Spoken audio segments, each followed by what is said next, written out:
Since the dawn of time, there existed beings of incomprehensible power, the Absolute, creators of countless universes in their eternal pursuit of infinity. Their strength knew no bounds, and their thirst for knowledge was insatiable. These beings gave rise to everything: laws, souls, matter, and existence itself. But despite all their creations, the vastness of their power, and the endless possibilities of the cosmos, none of it could stave off their deep and persistent boredom. One absolute being, in particular, turned to a new form of entertainment. He began observing the creatures he had crafted, closely studying their endless struggles, battles, and the intricate web of schemes they spun. Each conflict, each skirmish, fascinated him. He sought answers within their chaos, answers to questions that had plagued him since the first universe was born. He marveled at the creature's capacity for destruction, the endless cycle of war, death, and rebirth. To him, this violent spectacle was more than just amusement, it was a glimpse into the mysteries of existence. But something unimaginable happened. During one of these wars, a creation, one of his own, struck down its creator. For the first time, an absolute had been killed by the very life he had shaped. When the news of this unprecedented event spread, other absolute beings from dimensions beyond reckoning turned their eyes toward the universe left without its master. The death of an absolute at the hands of his creation was a sign, an ill omen. It signaled the awakening of a hidden potential within those crafted beings, a power that had long been dormant. However, this revelation did not stir the other absolutes with concern. They had only one thought in mind: the power left behind by their fallen kin was now free for the taking. And whoever claimed it first would wield unimaginable might. Meanwhile, in a world far removed from these cosmic events, a young boy named Suho received unexpected news. He had been accepted into the prestigious Korean National Institute of Arts. For Suho, it felt surreal, an achievement he never thought possible. His friends, upon hearing the news, were equally stunned. Their faces reflected disbelief, struggling to process what he was telling them. None of them could fully accept the truth, their expressions betraying a mixture of surprise and skepticism, as if they were grasping at the impossible. Suho's friends couldn't believe it. They all doubted that someone as rough around the edges as him could have passed the entrance exam to the Art Institute. One of them even broke down in frustration, insisting that Suho should have retaken the exam. But Suho, laughing along with them, shrugged it off. "Well, I'm finally free from this hell," he joked, feeling a weight lift off his shoulders. Just then, a voice from behind interrupted the moment. "So, you actually passed the exam?" the voice said with a hint of mockery. Suho turned to see who it was. It was Kim Song-kol, or so he thought. The boy standing there was smirking, clearly intending to stir up trouble. "Since when did you get good at drawing?" Kim Song-kol sneered. But Suho's lightheartedness took a turn as the boy's expression soured. "My name's not Kim Song-kol, it's Lee Un-kol," he snapped, clearly agitated that Suho had messed up his name. However, Suho remained unfazed, pretending he hadn't mixed it up on purpose. He just grinned, playing it off. "Whatever. Anyway, because of you, my plan to get into a good high school was ruined," Un-kol continued, anger bubbling up. Suho, still calm, replied coolly, "And thanks to you, I graduated." Their classmates began to notice the rising tension. They knew Un-kol had a habit of provoking Suho, and it looked like this was going to be another one of those moments. Graduation was just around the corner, yet Un-kol continued behaving immaturely, clinging to his grudges rather than embracing the responsibility and maturity expected of them at such a critical time. The other students couldn't understand why Un-kol still harbored so much resentment towards Suho, especially after everything he'd gone through. Suho had endured the loss of his parents and was simply trying to find a path to happiness in his life. Why was Un-kol picking a fight now?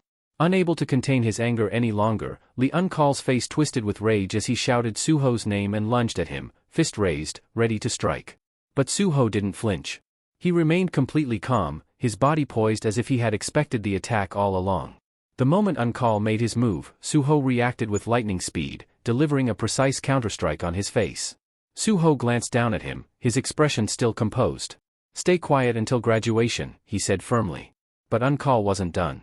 With a flash of defiance in his eyes, his resolve only growing stronger. Though he'd been struck on the face, he refused to give up.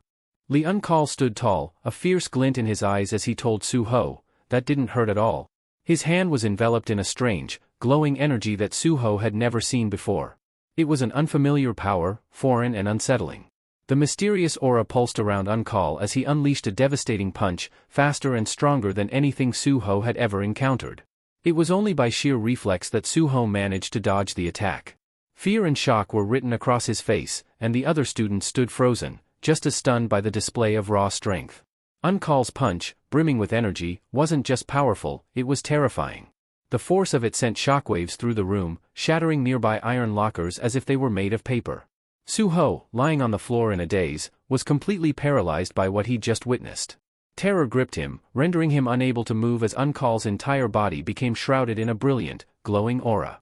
This energy radiated off of him with such intensity that it made him appear almost otherworldly, like a force capable of destroying anything in his path. The overwhelming power he exuded was something Su-ho had never thought possible. 2 years passed since that fateful day. Su-ho, now a second-year university student, walked down the street deep in thought. That day still haunted him, replaying over and over in his mind. While he tried to focus on his studies, the memory of Uncall's terrifying power often crept into his thoughts, leaving a lasting impression on him. As he strolled through campus, Su-ho overheard a conversation between two men. One was telling the other that all classes in the main building had been moved to a neighboring facility. All students should head there, the man said. Su-ho assumed this was due to a gate sweep being conducted by hunters nearby. Glancing around, he noticed security personnel stationed everywhere, instructing people to avoid the danger zone. One of the guards asked, "How long has it been since the hunters arrived?" A staff member responded, "Just over an hour. Considering the gate is D rank, they should be finishing up soon." An announcement rang through the area, stating that only authorized hunters could approach the gate. Su-ho sighed to himself, realizing that yet another gate had appeared. The increased security measures and restricted access served as a stark reminder of how much the world had changed in just 3 short years. 3 years ago, strange, otherworldly gates began opening all across the globe, altering the course of humanity. These gates led to dangerous realms filled with monsters and mysteries, forcing the rise of hunters, individuals trained to combat the threats that emerged from within. Since then, Su-ho's life, like the rest of the world, had been shaped by this new reality, with no signs of things ever returning to normal. The world as they once knew it was gone, replaced by a reality shaped by the emergence of mysterious gates. These portals, like doorways to another dimension, opened into dungeons teeming with demonic beasts. If left unchecked, these creatures would spill out, wreaking havoc and destroying everything in their wake. But the changes didn't stop with the gates alone, humanity itself began to evolve. Some individuals developed the ability to wield magical energy, and these gifted ones were known as the Awakened. In this rapidly transforming world, the chaos that seemed destined to persist for years was brought under control sooner than anyone expected.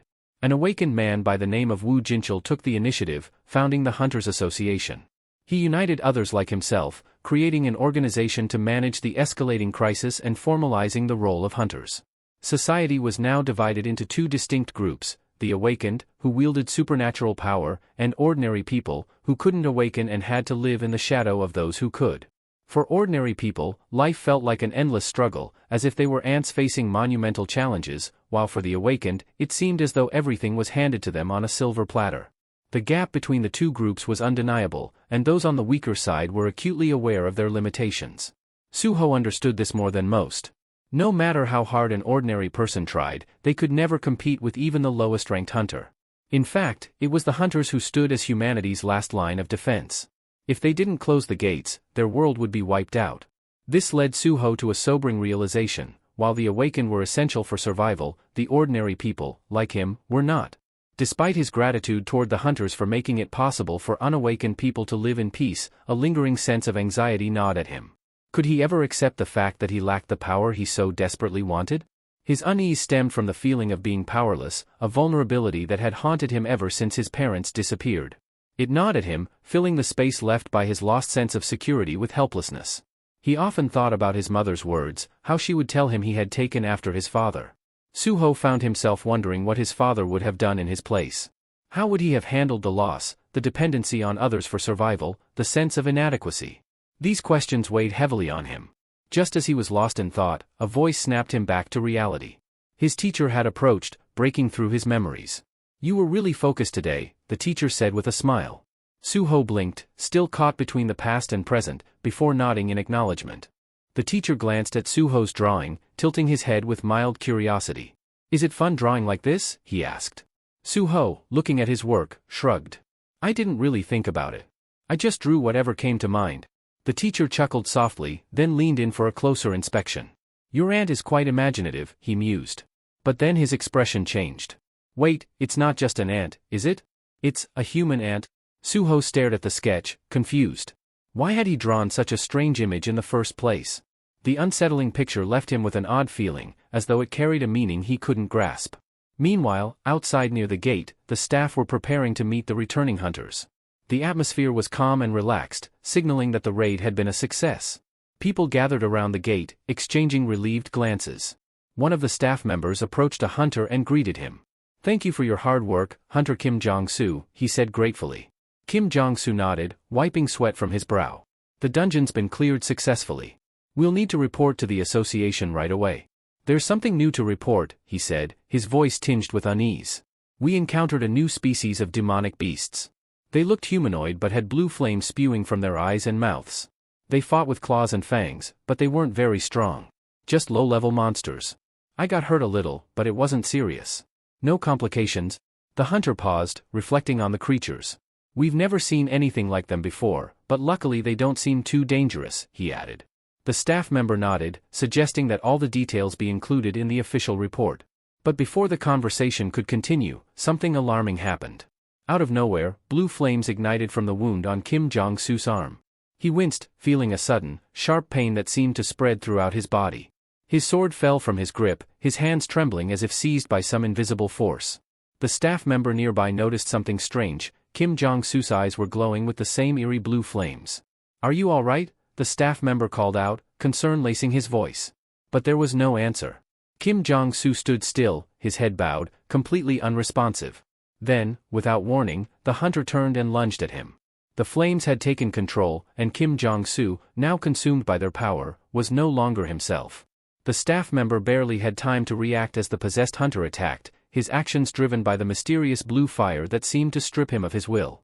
The force that enveloped him was unlike anything they had faced before.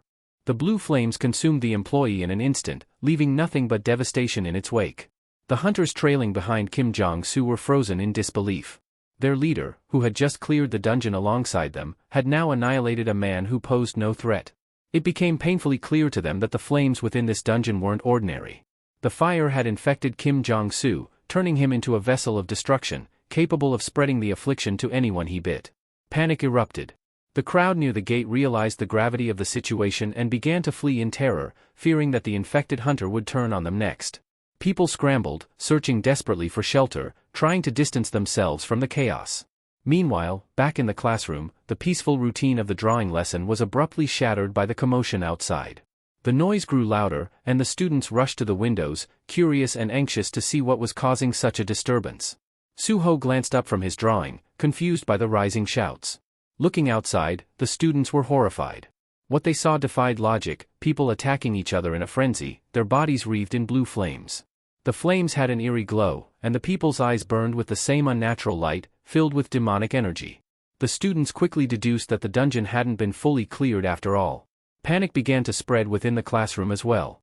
Outside, people were in chaos, some trying to find shelter, others shouting for help, calling for the hunters to save them.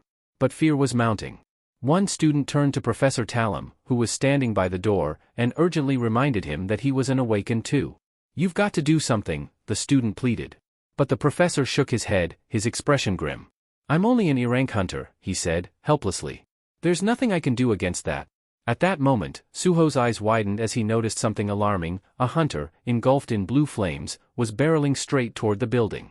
Instinct kicked in, and he shouted, "Get away from the windows. Now!" His voice cut through the rising panic as the students scrambled to find safety. But it was too late. The hunter's flaming body crashed through the classroom window with a deafening smash. Glass shards flew everywhere, and the possessed hunter, lost to the blue flames, began attacking anyone in sight.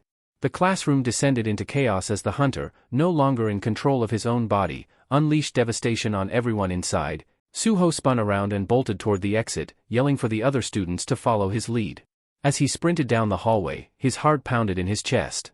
Amid the chaos, his eyes caught sight of a girl lying on the floor, writhing in pain. She was crying, her voice barely audible over the panic, pleading for someone to help her. Her legs were injured, leaving her unable to escape. Frozen for a moment, Suho didn't know what to do. His mind raced. How could he possibly save her?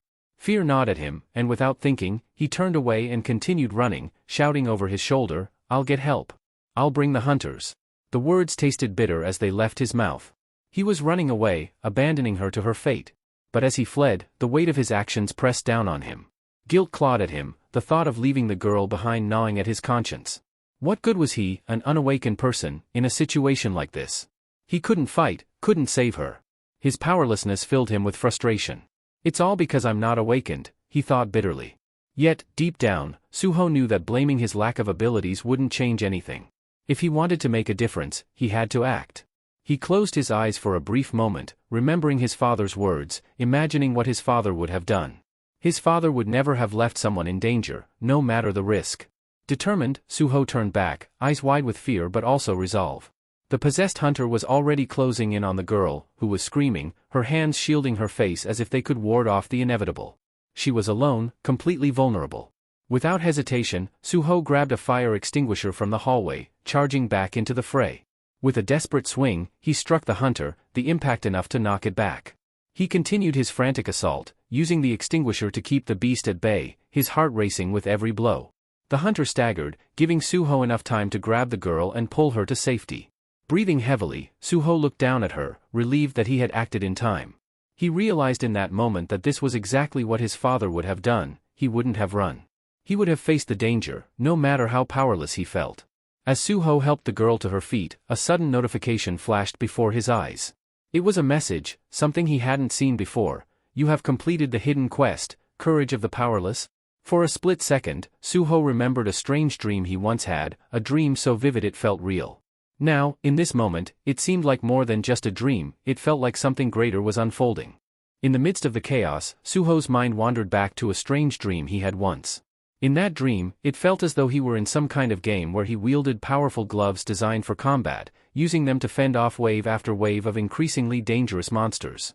Every time the monsters grew stronger, Suho had to push himself to find new strategies, new methods of survival. He constantly leveled up, unlocking new skills as he fought, barely keeping the relentless creatures from overwhelming him. With every battle, he became more powerful. Soon, the monsters he faced were nothing short of terrifying, yet each victory fueled his growth. His skills sharpened, his strength increased, and with time, he reached the final level of this dreamlike game. It was there, standing at the threshold of the last challenge, that he encountered the ultimate foe, a towering monster of incredible power. Suho couldn't help but respect the immense strength of the creature, and for a fleeting moment, he even felt a pang of envy. But then, something unexpected happened. The formidable boss he was meant to defeat wasn't a faceless creature at all, it was his father. Staring at him, Suho realized he couldn't bring himself to fight. His father, strong and steadfast, was a figure he admired deeply. But why was he here, standing as the final challenge in this surreal nightmare? Was it just a reflection of his father's strength? Suho found himself paralyzed by the idea of fighting his own father, unsure if this was just a dream or a profound message about strength and sacrifice. As the memory of the dream washed over him, Suho found himself back in the present, holding the fire extinguisher tightly as he prepared to face the possessed hunter. The hunter's entire body blazed with blue flames, completely overtaken by the strange energy. The scene felt eerily similar to the final showdown in his dream. He could almost hear his father's voice in the back of his mind, urging him to act. What would Dad do? Suho thought as he dashed forward. His heart pounded, and the fire extinguisher felt like his only lifeline. With no time to waste, Suho knew he had to face this monstrous hunter. The blue flames crackled around the hunter, giving off an unnatural heat that threatened to consume everything in its path. The hunter moved with menacing intent, but Suho couldn't allow himself to hesitate any longer. He launched himself at the hunter with everything he had. Chaos erupted around Suho as the hunter, engulfed in blue flames, went berserk. The infected hunter lashed out at anyone in his path, spreading the curse to others and transforming them into mindless, flame-possessed monsters. Desperation fueled Suho's actions as he swung the fire extinguisher with all his might, desperately trying to prevent the hunter from biting the other students. With every blow, he thought of his father, the man who would have sacrificed himself without hesitation to save an innocent life. In that moment, Suho resolved to do the same. He managed to hold the hunter at bay, giving the others a chance to escape. But deep down, he knew it wouldn't last. The situation was dire. Suho had no magical abilities and knew that as an unawakened person, he was virtually powerless against monsters like this. The reality of his own recklessness hit him hard. He'd charged in to save the girl without a plan, and now his life was hanging by a thread. There was no way he could defeat the hunter without magic, and yet here he was, facing down a monster far beyond his capabilities. Then something strange happened. The hunter, who had been advancing with terrifying force, suddenly stopped. It was as if he was suspended in midair, frozen in place. Suho blinked in confusion. He glanced around and realized that everything had stopped.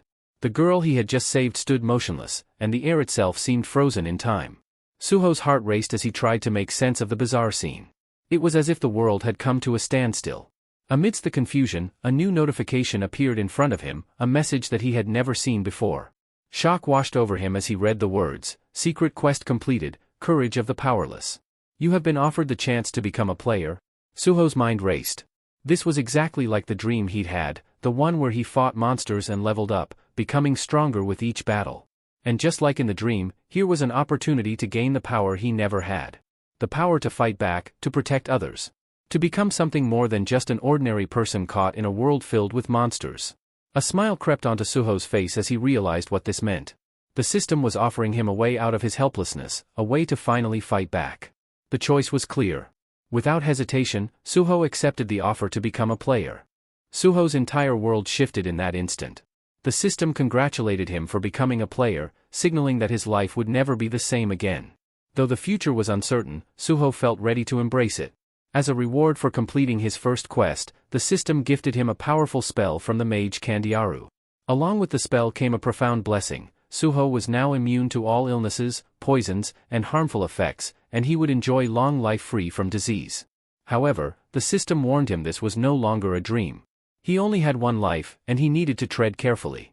Curiosity flooded Suho as he examined his new stats, the window before him resembling the game-like interface from his recurring dreams. It filled him with a sense of familiarity, and surprisingly, he felt a thrill at the possibilities it offered. The system notified him of his next mission. He was tasked with destroying the mist burns and increasing his level. Mist burns were hunters infected by the mysterious blue flame, cursed after a failed attempt to close the gate. As Suho absorbed the notifications, time resumed its natural flow. He glanced at the girl, still frozen in fear, and urged her to run while she had the chance. Looking around, Suho noticed something new. Names and titles floated above the heads of the infected hunters. All of them were now identified as mist burns, marked for him to eliminate. Most were ordinary people, cursed by the flame, but there were also a few who had been hunters before the infection took hold. Among them, Suho spotted 2 mist burns charging toward him, their eyes glowing with that same eerie blue flame. The surviving bystanders were fleeing, desperate to escape the chaos, but Suho remained calm. He had been awakened, and now wielded magical power capable of defeating these monsters. This was the moment to test that power. With determination, Suho gripped the fire extinguisher in his hands. As the first mist burn lunged at him, he swung the extinguisher with all his might. The impact sent the creature flying several meters back, crashing into the ground. Suho discarded the fire extinguisher, eager to test the raw strength of his own fists. He focused intensely, aiming straight for the monster's head, feeling a surge of anger and determination course through him. For the first time, he wasn't gripped by fear, only a desire to unleash his newfound power. With a loud shout, he threw his punch with everything he had, channeling all his strength into the blow. His power had multiplied several times over, and he could sense it. The impact was overwhelming. His punch sent the creature hurtling upward, smashing through the ceiling above them. Suho stood in shock, unable to fully grasp the immense strength he had just displayed. Only moments earlier, this monster could have killed him in a single strike, but now he had obliterated it with one blow. The system confirmed his success with a notification: he had defeated the mist burn unawakened. Staring down at his fist, Suho marveled at what he had just accomplished. As he processed this, another monster launched itself at him. However, Suho was faster now, his reflexes had sharpened. He effortlessly dodged the attack and retaliated, landing a powerful counterstrike that finished the creature instantly. The system chimed again, confirming that Suho had successfully defeated the second mist burn. With his mission complete, he leveled up. A sense of triumph washed over him. Suho was thrilled by his transformation, realizing that he now wielded abilities he had only dreamed of. The system rewarded him for completing his task, but Suho's excitement wasn't just about the notifications. He wanted to explore his powers further. Eager to test his new limits, Suho confronted another monster. This time, he struck with confidence, certain that his attack would be just as effective. But to his surprise, the creature absorbed the blow with barely a flinch. It didn't recoil in pain, and Suho quickly realized that this opponent was far stronger than the ones he had faced before.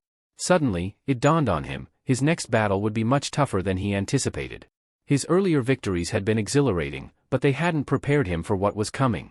Suho understood that this fight would require more than brute strength. Suho quickly realized that his opponent was far stronger than he had anticipated.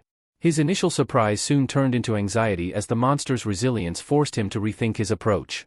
The creature wasted no time, launching a relentless series of attacks.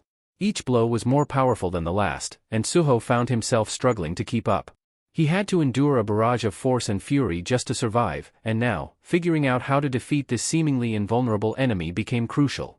In one fierce strike, the mistborn creature managed to severely wound Suho. A sharp pain shot through him, signaling just how much danger he was in. The situation had grown dire. If he didn't come up with a new strategy soon, he wouldn't last much longer. Gritting his teeth, Suho gathered all his strength and kicked the monster, creating just enough distance between them for him to jump back to safety. As he staggered to a safer position, he took a moment to catch his breath and assess the situation. His body was heavily injured, and he feared that these wounds could cause him to transform into one of the demonic creatures himself. The thought terrified him. He had only just awakened, and now he faced the grim possibility of turning into the very thing he was fighting. Then, the system notification broke through his thoughts. It warned him that his life was in serious danger and that the long life without sickness ability had been activated. Suho had almost forgotten about this reward, one he had received for slaying monsters earlier. Now, it was his lifeline. He wasn't sure exactly how the skill worked, but he hoped it could give him the edge he desperately needed.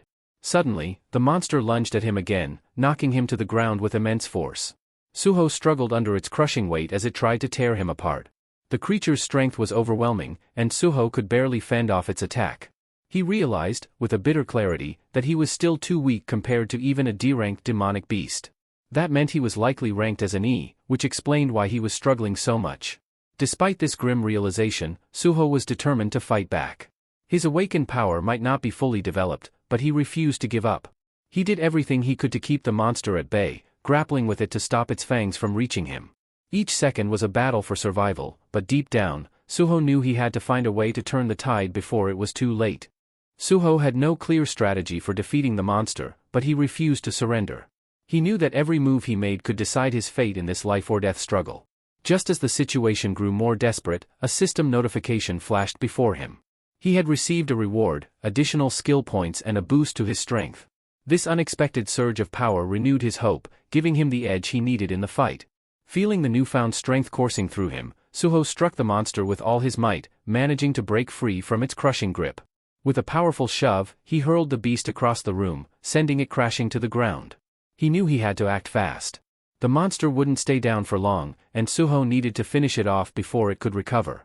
True to his expectations, the creature quickly regained its footing, and their brutal battle resumed. Suho realized he had to defeat it quickly, or he might not survive another round of attacks. With a deep breath, he launched a devastating strike, hitting the monster so hard that it reeled from the impact, visibly stunned. Sensing an opportunity, Suho pressed on, refusing to let up as he pummeled the creature with everything he had. Despite the relentless barrage, the monster stubbornly endured each blow. To Suho's disbelief, it still fought back with a fury that seemed unshakable. He was beginning to doubt whether he could actually overpower this beast, even with his enhanced abilities. That's when a thought struck him. He hadn't fully utilized his skill points yet. Without hesitation, Suho invested all the points into increasing his strength, hoping it would be enough to turn the tide. As his power surged once more, Suho felt a sense of confidence. He prepared himself for the final showdown, knowing that this boost might be the key to defeating his formidable opponent. The creature charged at him again, but this time Suho was ready. He dodged the attack with newfound agility, countering with a heavy strike that shook the ground. He had never heard of an awakened being able to increase their strength and leveling up, and it defied everything he knew about ranks. But rank didn't matter now, survival did. Suho put everything into his next move, determined to end the battle once and for all. He may not have understood all the mysteries of the system, but he wasn't about to let that stop him. All that mattered was bringing down the monster before it had a chance to inflict a fatal blow. Suho faced the monstrous threat before him, determined to end it once and for all. As he stood there, he realized something important. He was no longer bound by the unfair limitations of the system. He felt a surge of new power coursing through him, giving him the strength to break free from the constraints that once held him back. His next punch was devastating, sending the creature hurtling across the room until it crashed into the far wall. Without hesitation, Suho charged at the downed monster, knowing he couldn't afford to give it a moment's respite. His blows were fiercer, faster, and more powerful than before. There was no stopping him now. The beast, overwhelmed, had no chance to fight back as Suho unleashed a relentless assault. Each strike landed with brutal precision, and the creature could only absorb the punishment. Suho's determination fueled him through the fatigue, his focus locked on one goal: to destroy the monster. After what felt like an eternity of relentless blows, Suho delivered a final, crushing strike, hoping it was enough to end the battle. Panting heavily, his body screamed in exhaustion, but he knew he had to confirm the monster's defeat. As he approached its motionless form, the system chimed in with a notification: he had defeated the creature. Relief washed over him as he realized he had leveled up, gaining not just strength but also new abilities that bolstered his confidence. Finally allowing himself to rest, Suho sank to the ground, catching his breath as the weight of the battle settled in. He glanced down at his hand, noticing the blood staining his knuckles. Clenching his fist, he felt an overwhelming sense of pride. He had awakened. He was no longer the powerless, insignificant person he once thought he was. This was just the beginning. Suho knew that his future had changed forever. No longer feeling like an ant in a world full of predators, he was filled with newfound confidence. Now that he had become an awakened player, he believed he could protect others and confront the chaos spreading throughout his world. With this power, he was certain that he would succeed in the challenges ahead. The unknown hunter moved silently through the sea of monsters, steadily making his way toward the building where Suho was hiding. In his hand, he dragged a massive sword, its weight evident as it scraped along the ground, leaving deep grooves behind. His movements, despite the heavy weapon, were unerringly smooth and agile.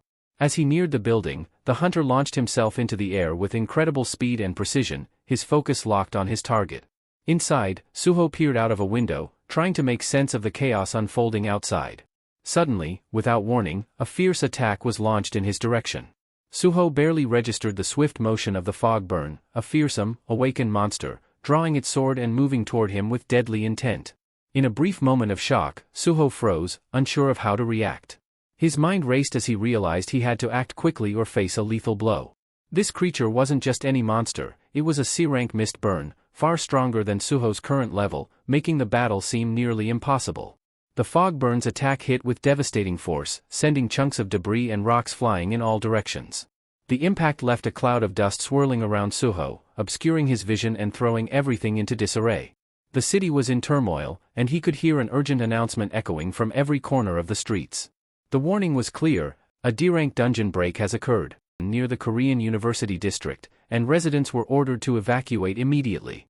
High above, soldiers stationed on the rooftops watched the scene below, helplessly standing by as chaos consumed the city. They were ordered not to intervene, frustrating many of them as they saw innocent people falling victim to the madness. The commander, impatient and concerned, asked when the hunters from the association would arrive to help. His subordinate grimly answered that they were still waiting for word. In the midst of this escalating crisis, Suho realized that he was alone in this fight. The fog burn wasn't going to let up, and the authorities weren't coming to save him anytime soon. It was up to him to face this powerful enemy and survive the storm on his own. The commander received an unsettling update: they needed time to assign B-rank hunters to the situation. However, one of the soldiers was taken aback by this. In his mind, a D-rank should have sufficed.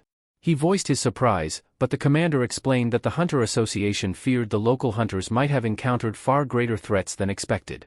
Scanning the list of infected hunters on his tablet, the soldier's eyes widened when he recognized a familiar face. It shocked him that even a C-rank hunter, with their advanced training and formidable defenses, could fall victim to the infection. Meanwhile, Suho faced a much more immediate threat: a dangerous mist burn had leapt onto his floor. Its eyes burned with malevolence as it gripped a massive sword, ready to strike at any moment.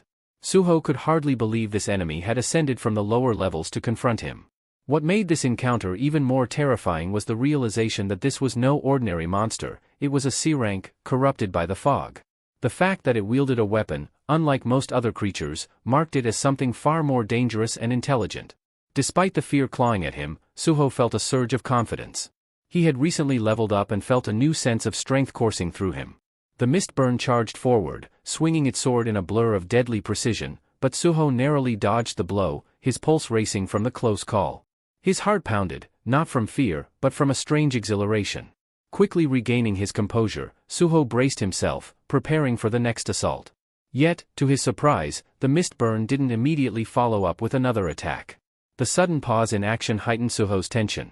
He stood on edge, waiting anxiously for the creature's next move, knowing that even a moment of distraction could be fatal.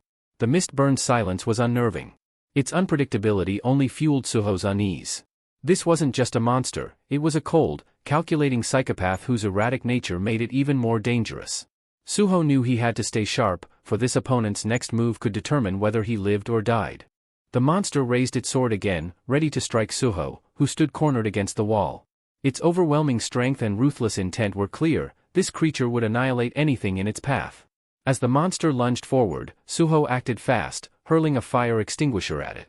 Without hesitation, the monster sliced the extinguisher in half, releasing a dense cloud of mist that quickly enveloped the entire room. Visibility dropped to almost nothing, and Suho found himself surrounded by a thick haze. With tension rising, Suho knew the oppressive fog could be his one chance to escape. The monster was far too powerful to face head-on, and continuing the fight in this state would be suicide. The smart move was to retreat and buy time until reinforcements arrived. Suho realized this monster was on a completely different level, a true menace even for someone who had recently awakened. His best hope was to survive until the hunters showed up. Making his decision, Suho bolted for the door. But before he could get far, he sensed the presence of the creature behind him, tracking his every move. The monster's eyes gleamed with a sinister glow, its lips curling into a cruel smile. There was no mistaking the hatred and malicious joy in its expression, it was enjoying the hunt. Suho's mind raced as he dashed through the building. He knew the danger was far from over, and every step he took needed to be precise. As he passed a window, he noticed the monster halt suddenly, its gaze fixed on something outside. Peering through the window, Suho saw what had drawn the creature's attention: 3 young girls huddled together on the rooftop. They were terrified, completely unaware of the danger lurking just below them. Realizing the opportunity, the monster shifted its focus, leaping out of the window and setting its sights on the defenseless girls. They had no chance to fight back or flee. The monster's fatal blow was imminent. Suho, now free of its pursuit, paused as he processed what was happening. The monster had abandoned its hunt for him and was about to attack innocent bystanders. He watched in horror as the creature closed in on its new targets. This was no longer just about survival, he now had to make a choice. Would he flee while he had the chance, or would he intervene and risk his life to save them? The monster swung its sword at the girls, but they managed to dodge, their terrified screams echoing through the city. Hearing their cries, Suho's anger surged. He knew he couldn't just run anymore, he had to confront this powerful foe. Without a second thought, he sprinted and leaped from the window, pursuing the monster that was chasing the fleeing girls. Waiting for the hunters was no longer an option. If anyone was going to save them, it would have to be him. The monster, oblivious to Suho's pursuit, was caught off guard when Suho attacked from behind. The sudden strike only momentarily fazed the beast, who quickly spun around, eyes blazing with fury. Suho, bracing himself for a counterattack, realized just how outmatched he was. The monster barely seemed to register his blows, and with a swift swing of its sword, it launched a devastating attack. Suho narrowly dodged, the blade passing just inches from his body. Breathing heavily, Suho took a step back to evaluate the situation. He was keenly aware that a single hit from this monster would be fatal. Glancing around, he noticed the destruction the creature had already caused. Several girls on the rooftop had already fallen to its rampage. Anger flared again in Suho's chest, and he resolved not to let the monster take any more lives. Determined, he launched a relentless barrage of punches, aiming to slow the beast down. Blow after blow, Suho hit it with all his strength, his fist slamming into the creature's body. But no matter how hard he struck, the monster remained standing, unfazed by the onslaught. Suho's attacks began to weaken as fatigue set in, and the realization dawned on him: this monster was far tougher than he had anticipated. Just as Suho's strength was waning, the monster saw its opportunity. With frightening speed, it swung its sword and landed a brutal hit on Suho, cutting deep into his flesh. Staggering from the wound, Suho realized just how dangerous his situation had become. Suho writhed in agony from the deep wound as the monster closed in, determined to finish him off. With one powerful strike, it sent Suho crashing into the wall, his body collapsing to the ground. Struggling to move, he could barely register the pain. His health was critically low, and he felt the cold grip of death creeping closer. For a brief moment, Suho believed it was the end. He had lost. But strangely, he hadn't perished instantly. The system hadn't let him die, at least not yet. As the monster approached, it began to laugh, a dark and malicious sound that filled the air. It relished its victory, confident that Suho's defeat was certain. This sense of superiority only made it more dangerous, its malevolence fueling its power. Suddenly, a strange crack appeared. He raised his trembling hands. Suho was barely holding in. The crack intensified, it was like dimension itself was shattering. But there was no time to fully comprehend what was happening. The monster was already looming over him, ready to strike. The system's notifications warned that Suho's fatigue was at critical levels. His vision blurred, and his consciousness began to fade. He was too weak to defend himself, too exhausted to continue fighting. Just as the monster raised its weapon for the final blow, the sky above them started to crack. The sound echoed like a thunderclap, and before either of them could react, the entire structure began to collapse. Suho's eyes widened as the sky crumbled, and chaos erupted around them. The roof suddenly gave way as an unknown creature burst through, shattering the structure. Suho could barely comprehend what was happening. He had no idea what this new monster was, but one thing was clear: it had unintentionally saved him by interrupting the deadly battle. Both Suho and the monster plummeted down from the rooftop, unable to stop their descent. Suho's body, weakened and exhausted, had no strength left to brace for the impact. He hit the ground hard, the force of his fall sending shockwaves through the earth. The ground beneath him cracked, chunks of debris flying in all directions. His vision was blurred, and his strength was draining fast. Blood seeped from his wounds as he lay motionless, barely conscious. In those fleeting moments, thoughts raced through his mind, and oddly enough, he recalled an ant, a figure he often drew. It was a strange memory to surface at the brink of death, but it brought a sense of calm. As darkness began to consume him, Suho heard a voice, one that apologized for arriving too late. A large ant-like figure stood over him, confirming it was the one who had saved him. Suho, still disoriented, realized this creature had come just in time to prevent his demise. The ant-like being turned its gaze to the monster that had almost killed Suho, seething with rage. It vowed to make the creature pay for what it had done, and without hesitation, it launched a swift, deadly attack. The once menacing monster stood no chance as it was obliterated, reduced to nothing but shattered remnants in a matter of seconds. Meanwhile, other creatures roamed the Institute grounds, hunting for more victims to infect with their cursed blue flames.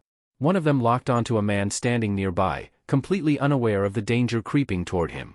The man, deep in thought, was gripping a mop, entirely oblivious to the approaching terror. When he finally noticed the creature, terror froze him in place. His face drained of color, paralyzed by the fear of the monstrous thing now advancing on him.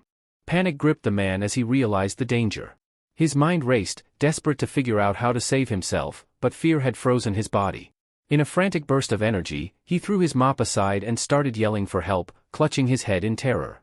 With his head lowered, he didn't even notice the monster about to attack him had already been obliterated. In the blink of an eye, all the monsters in the area were wiped out, their destruction resonating across the city. A powerful echo followed, rippling through the air as Beru unleashed an overwhelming surge of magical energy. Soldiers stationed nearby felt a strange, potent force but couldn't grasp what had just occurred. Their confusion was palpable. Meanwhile, Beru swiftly returned to his master, Suho. With a fond smile, he remarked how long it had been since they last met, expressing joy at seeing his young monarch again. Memories flooded back as Beru recalled Suho as a small child, sitting in his room, sketching shadow warriors. In one of those moments, Suho had looked up, astonished, to see the real Beru holding his drawing. The sight had left Beru deeply moved, realizing that his young master had imagined and drawn him long before their fateful encounter. The moment was so touching that Beru had to hold back tears, overwhelmed by the beauty of that connection. Back in the present, Suho began to regain consciousness. His eyes fluttered open, and for a moment, he struggled to make sense of his surroundings. Wrapped in a blanket and lying in a bed, he was disoriented. The first word he uttered was "Aunt?" But the doctor standing nearby was puzzled, unsure of what Suho meant. Shortly after, Suho received a call from his uncle. He checked Suho's condition, asking how badly he had been hurt and mentioning that the world had grown far too dangerous. He even suggested hiring a few bodyguards for Suho's safety. But Suho, still slightly dazed, assured him that he was fine. Turning his attention to the TV, he saw a news broadcast covering the recent incident at the University of Arts. The attack, which had left numerous people injured, was now the subject of intense discussion and government scrutiny. The Mist Burns incident shook the entire city when a mysterious creature appeared, charging at hunters and transforming them into monsters. Despite the chaos unfolding in the heart of the city, the Hunter Association struggled to respond quickly. By the time the hunters arrived on the scene, the city lay in ruins, engulfed in destruction. Yet, what baffled everyone was not the devastation, but the strange fact that all the monsters had already been eliminated. The burning question remained: who or what had wiped them out? Rumors began to circulate among shocked witnesses. Some claimed to have seen the transformed hunters, the ones who had become monsters, suddenly reappearing, almost out of thin air. Suho sat on the hospital bed, barely able to believe what he was seeing. It felt too surreal, as though he was trapped in a dream. Yet, he soon realized that this was all too real. His thoughts drifted to the phenomenon of awakening and how it made individuals stronger as their levels increased. Suho was only level 5, and he vaguely recalled earning a small rank boost during a desperate fight with a hunter who had been infected by the mist burns. But he couldn't explain how he had managed to survive that encounter. Suddenly, a voice echoed in his mind, explaining that it was Beru who had saved him by eliminating the parasites responsible for the transformation. Startled, Suho glanced at the ground and saw a massive shadow with large, luminous eyes gazing back at him. Beru had returned to his shadow form, and his deep voice brimmed with emotion. "It's been so long, my young lord," he said, his tone warm with recognition. "You've grown into such an incredible person?" The sight of Beru stirred something deep within Suho. Long-forgotten memories slowly resurfaced. He recalled how, as a child, he had a fascination with ants, and among them was a black creature that had been with him during his youth. But why were these memories only returning now? Beru's words provided a clue. Beru had crossed the boundary of dimensions to find him again. Despite the reunion, Suho was still overwhelmed with questions. Why had he lived among these black creatures as a child? Why had his memories been locked away for so long? At that moment, Suho's memories became the most pressing concern. He realized he had grown stronger, yet something was still off. Beru, noticing Suho's confusion, explained that crossing dimensions demanded an immense amount of mana. When Beru first arrived, his appearance was imposing and grand, but the system had registered him as a mere common soldier. Upon learning this, Beru was enraged, displeased with the fact that his power had been diminished to such a lowly rank. The thought of being reduced to a common soldier insulted him. Suho quickly stood up, trying to reassure him. "I feel better now. Was that because of you?" he asked, piecing things together. Beru confirmed this with a nod. "Yes, I healed you," he said. Suho, amazed by Beru's abilities, felt grateful, but the conversation soon shifted to something deeper. Beru revealed that Suho's true mission involved dispelling the Shadow Seal, a powerful restraint that had bound him. However, Beru also noted that Suho had already broken the seal on his own, perhaps unknowingly. This revelation unsettled Suho.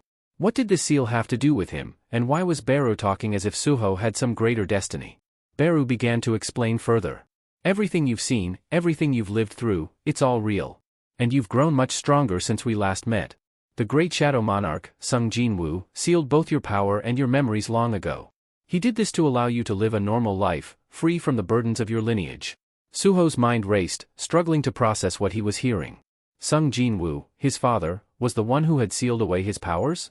The realization hit him like a tidal wave. "My father? He did this?" Suho stammered, his voice barely audible. He had always assumed his father had simply left their family, abandoning them for reasons unknown. But Beru was quick to clarify. "No, your father didn't leave home. He ascended to another plane of existence, into the vast expanse of space," Beru explained, his voice filled with reverence. Suho's confusion deepened. Space? What did that mean? He couldn't comprehend what Beru was telling him. Beru continued, his tone serious. "The Shadow Army now fights a cosmic battle. Your father, Sung Jinwoo, is out there, defending our world. He's risking his life, fighting against unimaginable monsters to keep this realm safe. His opponents are powerful entities, and among them is Iterim, the absolute being seeking to conquer our world by sending its apostles to Earth." Beru explained that he had to slay countless monsters in his way to meet Suho. As Beru spoke, Suho's thoughts drifted to his mother, who had vanished years ago. "What about my mother?" Suho asked hesitantly. "She disappeared when I was still with my father." "Are they together?" Beru's expression softened. "No, your mother is not with him. Her disappearance is tied to other forces at play, but she's not with Sung Jinwoo." This only raised more questions for Suho. His father was battling for the survival of their world in space, and his mother had vanished under mysterious circumstances. The more Beru explained, the more Suho felt like his entire understanding of his life had been turned upside down. Upon hearing Suho mention his mother, Beru's anger flared. He couldn't comprehend how someone as important as Miss Hain had simply vanished. His suspicion immediately turned toward the apostles, convinced that this was a result of their trickery. There was no doubt in his mind. Suho, taking in Beru's words, asked if the Iterim were responsible, if these creatures had interfered in his parents' lives, preventing them from returning. Beru saw the deep desire in Suho's eyes, realizing just how much the young lord longed to reunite with his parents. "Of course, I want to see them," Suho responded with determination. "But it seems the only way to do that is to become stronger, to rescue my mother and meet my father. Beru, however, explained that because of the ongoing war with the Iterim, Suho's father couldn't return to Earth. If Suho wanted to save his mother, he would have to grow powerful enough to do it on his own. Beru told him there was a path forward, a key to unlocking greater strength. As they spoke, a notification window suddenly appeared before Suho, outlining a new quest, Shadow Test. The system revealed that Suho, as the son of the great Shadow Monarch, had immense innate abilities, but they were all sealed away. To regain his power, Suho would need to prove himself. His first step was to enter the Dark Dungeon, where he would be tested. The key to the Dark Dungeon would grant him access, but it could only be used in the shadow of the Sacred Protector. Beru immediately urged Suho to use the key. You must place it in your own shadow, Beru instructed. As Suho followed the guidance, a shadow gate materialized before him. The portal inside it shimmered, waiting for him to pass through. Beru gave him one final piece of advice before Suho entered the portal. Go inside, young master, and reclaim the powers that are yours by right. But even as Suho stood at the threshold of the portal, doubt swirled in his mind. How could all of this be real? A cosmic war, gods, Shadow Monarch, it all seemed so impossible. Yet, despite his confusion, one thing was clear: he had to gather his strength, to reunite with his family. He knew that the only way to do this was by leveling up and becoming strong enough to face the powerful enemies standing in his way. Resolute, Suho stepped forward, determined to push his limits and gain the strength necessary to protect those he loved. No matter how long it took or how difficult the path ahead might be, he would fight to save his parents and uncover the truth behind the forces that tore them apart. As Suho gave his determined speech about growing stronger to save his family, Beru felt a surge of excitement. His thoughts drifted back to the moment when his master, the Shadow Monarch Sung Jin-woo, had entrusted him with a crucial task. He remembered Sung Jin-woo's instructions vividly: he was to travel to Earth and break the seal on Suho's memories. The monarch had warned Beru that the Iterim, a looming threat, could one day invade Earth, and Suho would need to be ready to defend it. Sung Jin-woo had given Beru the freedom to act according to the situation on Earth, trusting him to protect Suho and help him regain his strength. Now, Beru was fully committed to staying by Suho's side and guiding him on the path to leveling up. As Suho stepped through the portal into the unknown, Beru followed closely behind. On the other side, Suho emerged into a strange, dark realm. Beru explained the grim nature of this place. This is the Dark Dungeon, the abode of the dead, Beru said, his voice serious. No living being can enter here without the master's permission. It's inhabited by dangerous creatures, and surviving here is no easy task. Suho took in his surroundings and immediately felt a sense of discomfort. The dungeon didn't resemble a typical underground cavern. Instead, it looked more like a crumbling, abandoned city, filled with shadows and eerie silence. Despite his unease, something about this place seemed oddly familiar, as if he had been here before, though he couldn't quite place the memory. His thoughts were interrupted as a notification window popped up, displaying a status message. The message was blunt: the leadership of the Dungeon of Shadows would never recognize someone as weak as Suho as its master. To prove himself, he would need to survive for the allotted time, 4 hours. Suho read the notice and steeled himself for the challenge ahead. The moment the trial began, a creature lunged at him from behind. Suho barely had time to react, but his instincts kicked in. He spun around and delivered a swift kick, sending the attacker flying. As the creature tumbled to the ground, Suho saw that it was a goblin, but not just any goblin, it was a scout. Before Suho could fully process what had happened, Beru warned him. If there's a scout, more goblins are likely nearby. You need to deal with it quickly before it alerts the others. Realizing the danger, Suho tightened his fist and prepared himself for the oncoming fight. He had no choice but to stay sharp, knowing that the survival of this trial, and his quest to reclaim his powers, depended on his ability to defeat whatever enemies came his way.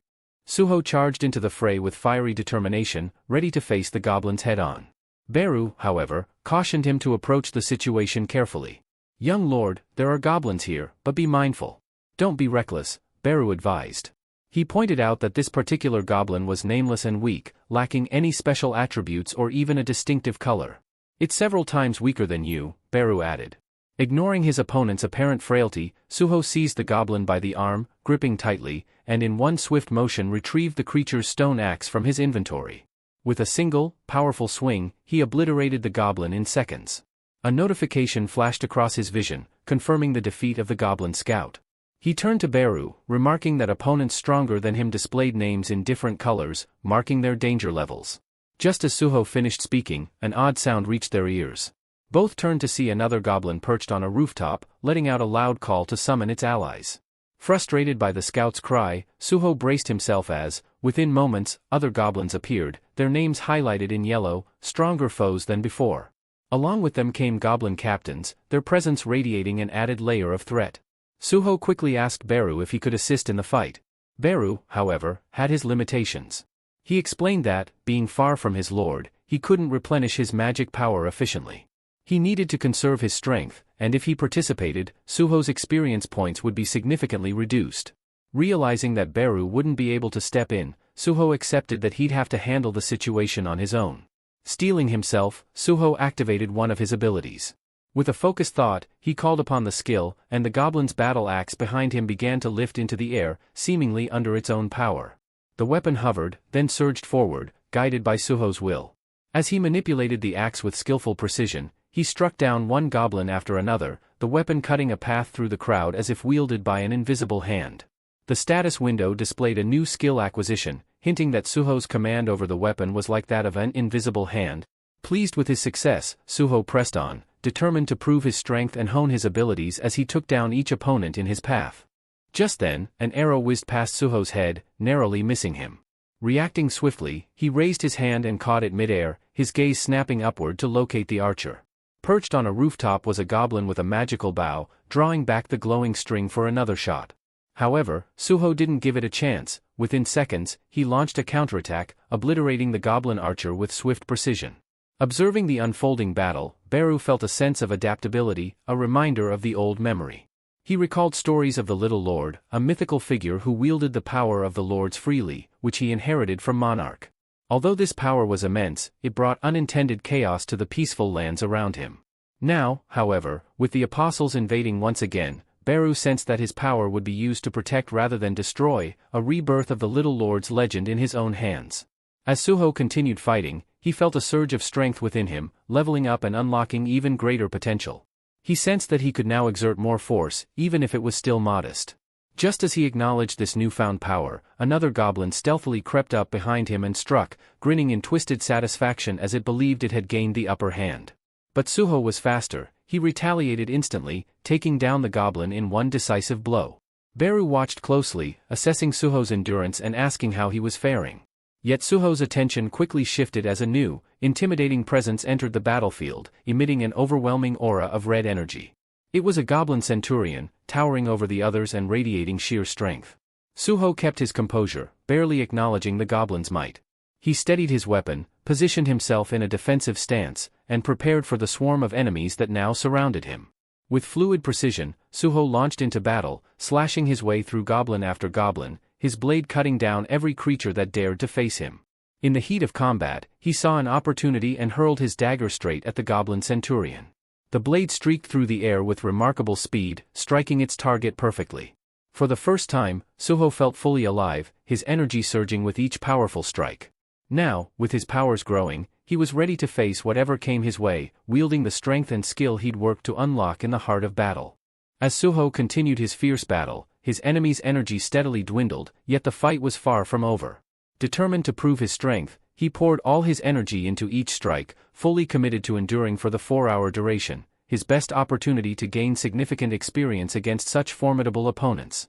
Moments later, the notification system blinked to life, alerting him that he had unlocked a new skill. Resilience. His level rose, signaling a noticeable increase in his power. With renewed vigor, Suho quickly eliminated the remaining goblins in his path, only to see another prompt indicating he had mere minutes left to complete the trial. Beru, watching closely, praised Suho's progress, voicing his certainty in the young lord's ability to conquer the challenge. The notification system soon confirmed Suho's success, announcing his reward for completing the mission, a runestone. Beru's excitement was palpable, explaining that this stone contained the power of shadow extraction. By using it, Suho could unlock the potential to create shadow soldiers, a skill that had defined the Shadow Monarch himself. Suho examined his gains, noticing that his resilience skill now empowered him with greater endurance, a clear sign of his awakening. Compared to his previous state, he was far stronger, and Beru revealed that Suho's leveling system was an advanced form of the one his father, the Shadow Monarch, had used. This system was specifically tailored to facilitate Suho's steady growth, solidifying his role as the mightiest Shadow Lord yet. With the runestone in hand, Suho felt its potent energy and cracked it open, letting its power flow into him. A new notification appeared, confirming he had unlocked shadow extraction, allowing him to turn the bodies of fallen creatures into loyal soldiers bound to him. This ability mirrored that of a necromancer's skill but was unique in that Suho could only resurrect beings weaker than himself, ensuring his mastery over them. Although he had heard that summoning skills were often overlooked by other hunters, but Beru sensed that his newly gained shadow extraction was anything but ordinary. It was the very essence of his father's legendary power, an ability capable of shaping armies from shadows and defining his path as the new Shadow Monarch.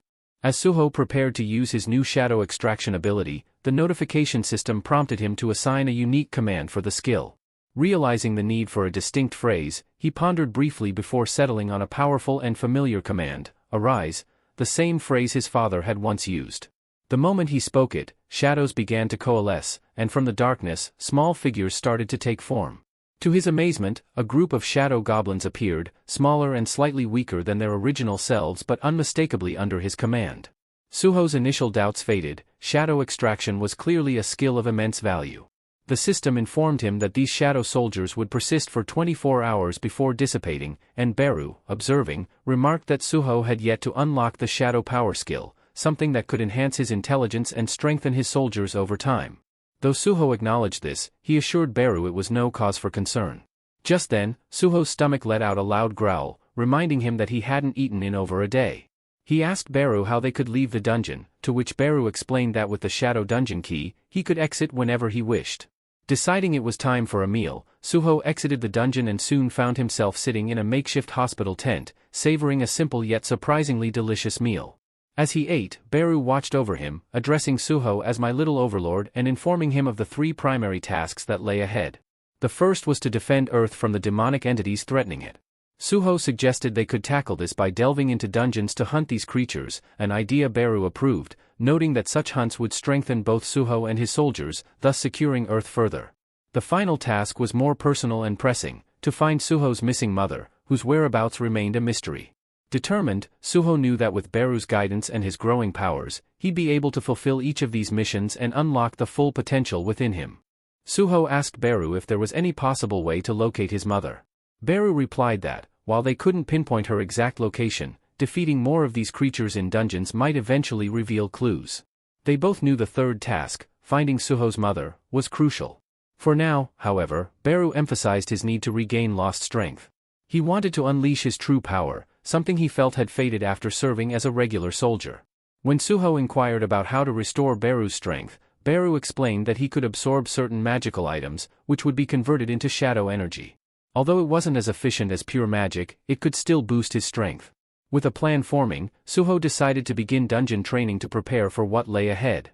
To enter the dungeons officially, however, Suho needed his magical abilities evaluated by the Hunter Association. While he had been rapidly leveling up since his awakening, Suho hoped for a high grade, ideally S rank. Yet, to his disappointment, the association's assessment placed his magical ability at E rank, branding him one of the weakest hunters. Frustrated, he left the association and vented his concerns to Beru, who reassured him. Beru explained that a hunter's ranking was typically based on raw magic power, so Suho, who had prioritized his physical abilities over magic, would understandably rank lower in this system. But Suho wasn't looking for consolation, he was frustrated. He realized that the shadow powers would ultimately demand a higher level of magical strength to defend Earth, but he needed a way to join a dungeon team, as hunters with such a low rank couldn't participate solo. Despite the setback, Suho thought of a solution that he intended to test immediately. If he couldn't rely on the association's ranking alone, he'd find another way to prove his strength and gain access to the dungeons. In the world of dungeon exploration, there were various roles beyond just the frontline fighters. Suho learned that the capture team fought the dungeon creatures directly, the collection team gathered creature remains, and finally, the extraction team handled the process of retrieving resources and magic crystals. To his surprise, he discovered that even lower-ranked hunters, like himself, could join the extraction team, which meant he had a ticket into the dungeons, albeit in a supporting role. One day, as Suho stood by while workers hauled large magic crystals from the dungeon, he couldn't help but scratch his head, realizing how grueling this job was. Turning to a nearby hunter, he greeted him gratefully. This man was one of the few familiar faces around. The hunter introduced himself as a teaching assistant in the art department at a university in Korea. Also an E rank, he had awakened on his own and was thankful for the opportunity to work in the dungeon. Out of nowhere, the man began apologizing, explaining that he hadn't been much help back when Suho was a student. Suho remembered his reaction when he'd first learned he was awakened. He'd mentioned his E rank status, which didn't inspire confidence. But now, Suho reassured his former teacher's aide, encouraging him to raise his head, as they were both in the same boat. The association usually advised E rank hunters to retreat from any creature they encountered in the dungeon, but Suho's determination had been different. The aide, however, seemed both puzzled and impressed. He recalled a time he'd seen Suho battling a creature on a rooftop, but he'd thought his eyes must have deceived him. It seemed impossible for an E rank hunter to take on a creature like that, he remarked. If your rank improved since then, well, that's something else. Just then, Beru appeared at Suho's side, amused. With a slight smile, he affirmed, the young lord is certainly something special. The guy spun around, eyes wide, at the unfamiliar voice. When he spotted Beru, the shadow soldier, he instantly stumbled back, yelling that a demonic creature had somehow appeared inside the dungeon. Suho frowned, puzzled by Beru's sudden materialization. Why did you step out of the shadows? He asked, trying to understand his companion's timing. Beru, with a calm demeanor, explained, young lord, you're still barely at the level of a hatchling ant larva. It's safer if I remain visible to guard you. The man, still looking shaken, rose to his feet and asked if Suho had become a summoned hunter. Suho shrugged with a grin, saying, it seems that way. Guess I'm lucky, many hunters don't have any skills at all. With a teasing glint in his eye, Suho ribbed the man about his speed, noting that he'd certainly been quick to escape from the monsters earlier. The hunter, clearly embarrassed, sat back down nervously, prompting Suho to laugh and assure him it was only a joke. As they advanced deeper into the cave-like dungeon, Suho found himself immersed in its eerie quiet. Unlike the shadow dungeon he had once experienced, this was his first official foray into a dungeon with a mining team, where they pursued demonic creatures together. Few hunters peered into the dungeon, noting they had only encountered demonic wolves so far, but knew that wolf pelts fetched a high price on the market. They needed to gather these pelts and look out for valuable magic stones, too. The idea of a big reward kept them moving, eager to reach the dungeon's core to see what awaited them. Then, one of the hunters spotted something strange up ahead. As they entered the next chamber, they found themselves standing in a massive, brightly glowing room. The walls were covered in intricate symbols and carvings, but they couldn't make sense of what these ancient markings meant. Unsure what they were facing and suspicious of the room's unsettling silence, one of the hunters suggested calling for backup. Despite the vast, illuminated space, they could see no sign of demonic creatures, though the room had a foreboding atmosphere. Suddenly, their eyes were drawn to a peculiar object resting on a pedestal in the center of the room, a strange, ancient-looking weapon, unlike anything they had ever encountered. The entire team paused, sharing bewildered glances. Was this some kind of hidden treasure, or a deadly trap waiting to be sprung? Cautiously, they edged closer, determined to uncover its secrets. The hunters debated in excitement, wondering if the mysterious weapon embedded in the ground might be a rare treasure instead of the dungeon's boss. Most were captivated by the thought of treasure hidden here, especially as the weapon itself appeared to radiate power. One hunter, skeptical but curious, suggested they test it to see if it was real, though another quickly warned him to be cautious, such valuable objects could be booby-trapped. Ignoring the caution, the captain approached the weapon confidently, reaching out to grasp it. As his fingers wrapped around the hilt, the blade ignited in a brilliant flash, bathing the chamber in a dazzling glow. The captain murmured something about his C rank, certain he could handle anything the weapon threw at him. But as the light enveloped him, his surroundings morphed into a strange and unfamiliar realm, bewildering both him and the others. One of his comrades, standing nearby, noted that while no immediate trap was evident, the captain should tread carefully with the weapon. Just as they reassured themselves, the captain swung the sword, and, to everyone's horror, struck down one of his own teammates. The other hunters recoiled, struggling to process the brutality of his action. Slowly, they watched as the captain's form distorted and twisted, his voice morphing into something darker. Declaring himself as the Sword of Monarch of the Fang, he vowed to destroy any who dared intrude upon his domain, the Fang monarch's territory. With terrifying precision, he proceeded to tear through his former allies, striking them down one by one. Meanwhile, in another part of the dungeon, the support crew remained blissfully unaware that a gate had just sealed them off from the main team. In the midst of this, Suho turned to his companion, displaying his ability to summon goblins as allies. His comrade, astonished, remarked that most summoning abilities allowed for one or two creatures, yet Suho had conjured 3 with ease. This power was clearly out of the ordinary, yet his rank remained bafflingly low. He continued, noting the constraints of Suho's power. Shadow extraction required a body to work, which limited its usefulness. But with the goblin corpses strewn across the dungeon, Suho could use them as a steady supply of labor, ensuring his summoning skills were as effective as possible. Suho was beginning to appreciate the immense potential of his shadow extraction ability. Being a lower-ranked hunter, he knew the Hunter Association strictly prohibited solo dungeon entries for those classified in his tier. However, he also recognized that the classification system wasn't foolproof. Over time, more errors surfaced in the grading process, often due to malfunctions in the evaluation machines. Suho speculated that as he leveled up, he might get reassessed and earn a higher rank. Turning to Beru, he brought up their third mission. Remember our objective? If it involves gaining strength by consuming magical energy, these crystals are the perfect source, Suho suggested, gesturing toward the magic crystals strewn about. Beru agreed, affirming that the crystals, though usually left as loot, contained latent magical power that could be harnessed. Beru went to absorb mana from magic crystals. Just then, he sensed something. Turning to Suho, Beru told him that he felt the presence of a monarch. Curious, Suho then asked, Beru, could the monarch truly have appeared here? Was it my father? Beru shook his head, explaining that although Suho's father held the title of monarch, he wasn't the only one with that title.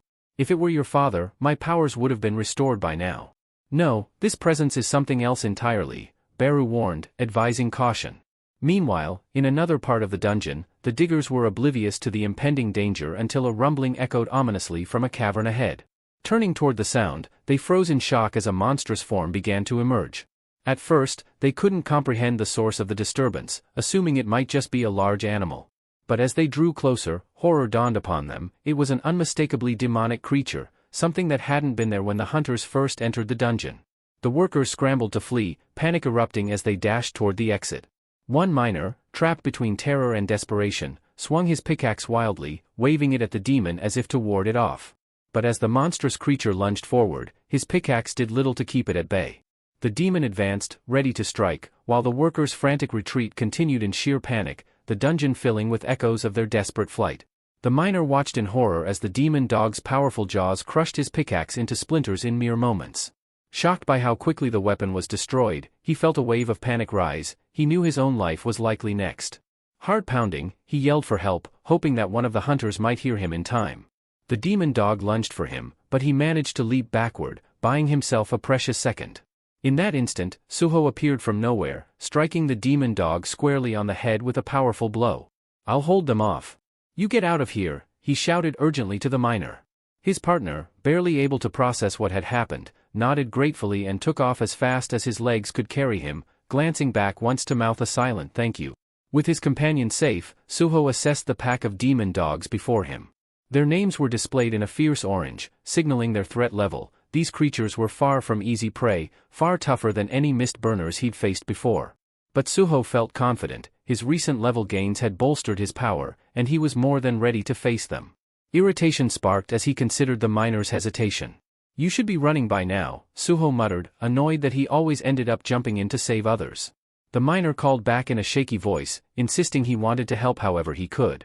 Shaking his head, Suho left 3 goblin shadows nearby for added protection, just in case his partner ran into trouble. He then pulled up his inventory, selecting his best weapons for the job, relics he'd acquired in the shadow dungeon, weapons far superior to a mere pickaxe. His partner gaped in disbelief as Suho's arsenal appeared, too stunned to fathom how Suho could wield such powerful items or summon them seemingly at will.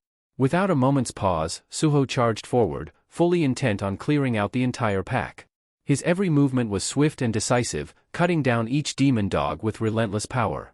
Moments later, his system notification appeared, confirming his victory over the steel-toothed Leakin. But Suho didn't pause to celebrate. He was already preparing himself for whatever awaited him next. The comrades left behind could only watch in awe, their spirits lifting as they saw how powerful their young lord had become. But Suho, rather than reveling in the moment, turned back and focused on his next move. Fixing his gaze on the defeated demon dog, he channeled his shadow ability, commanding its shadow to rise.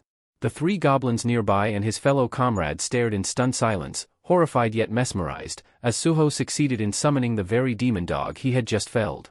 Once revived, the demon dog wasted no time. It immediately turned on its former pack members, launching fierce attacks that aided Suho in clearing out the remaining creatures.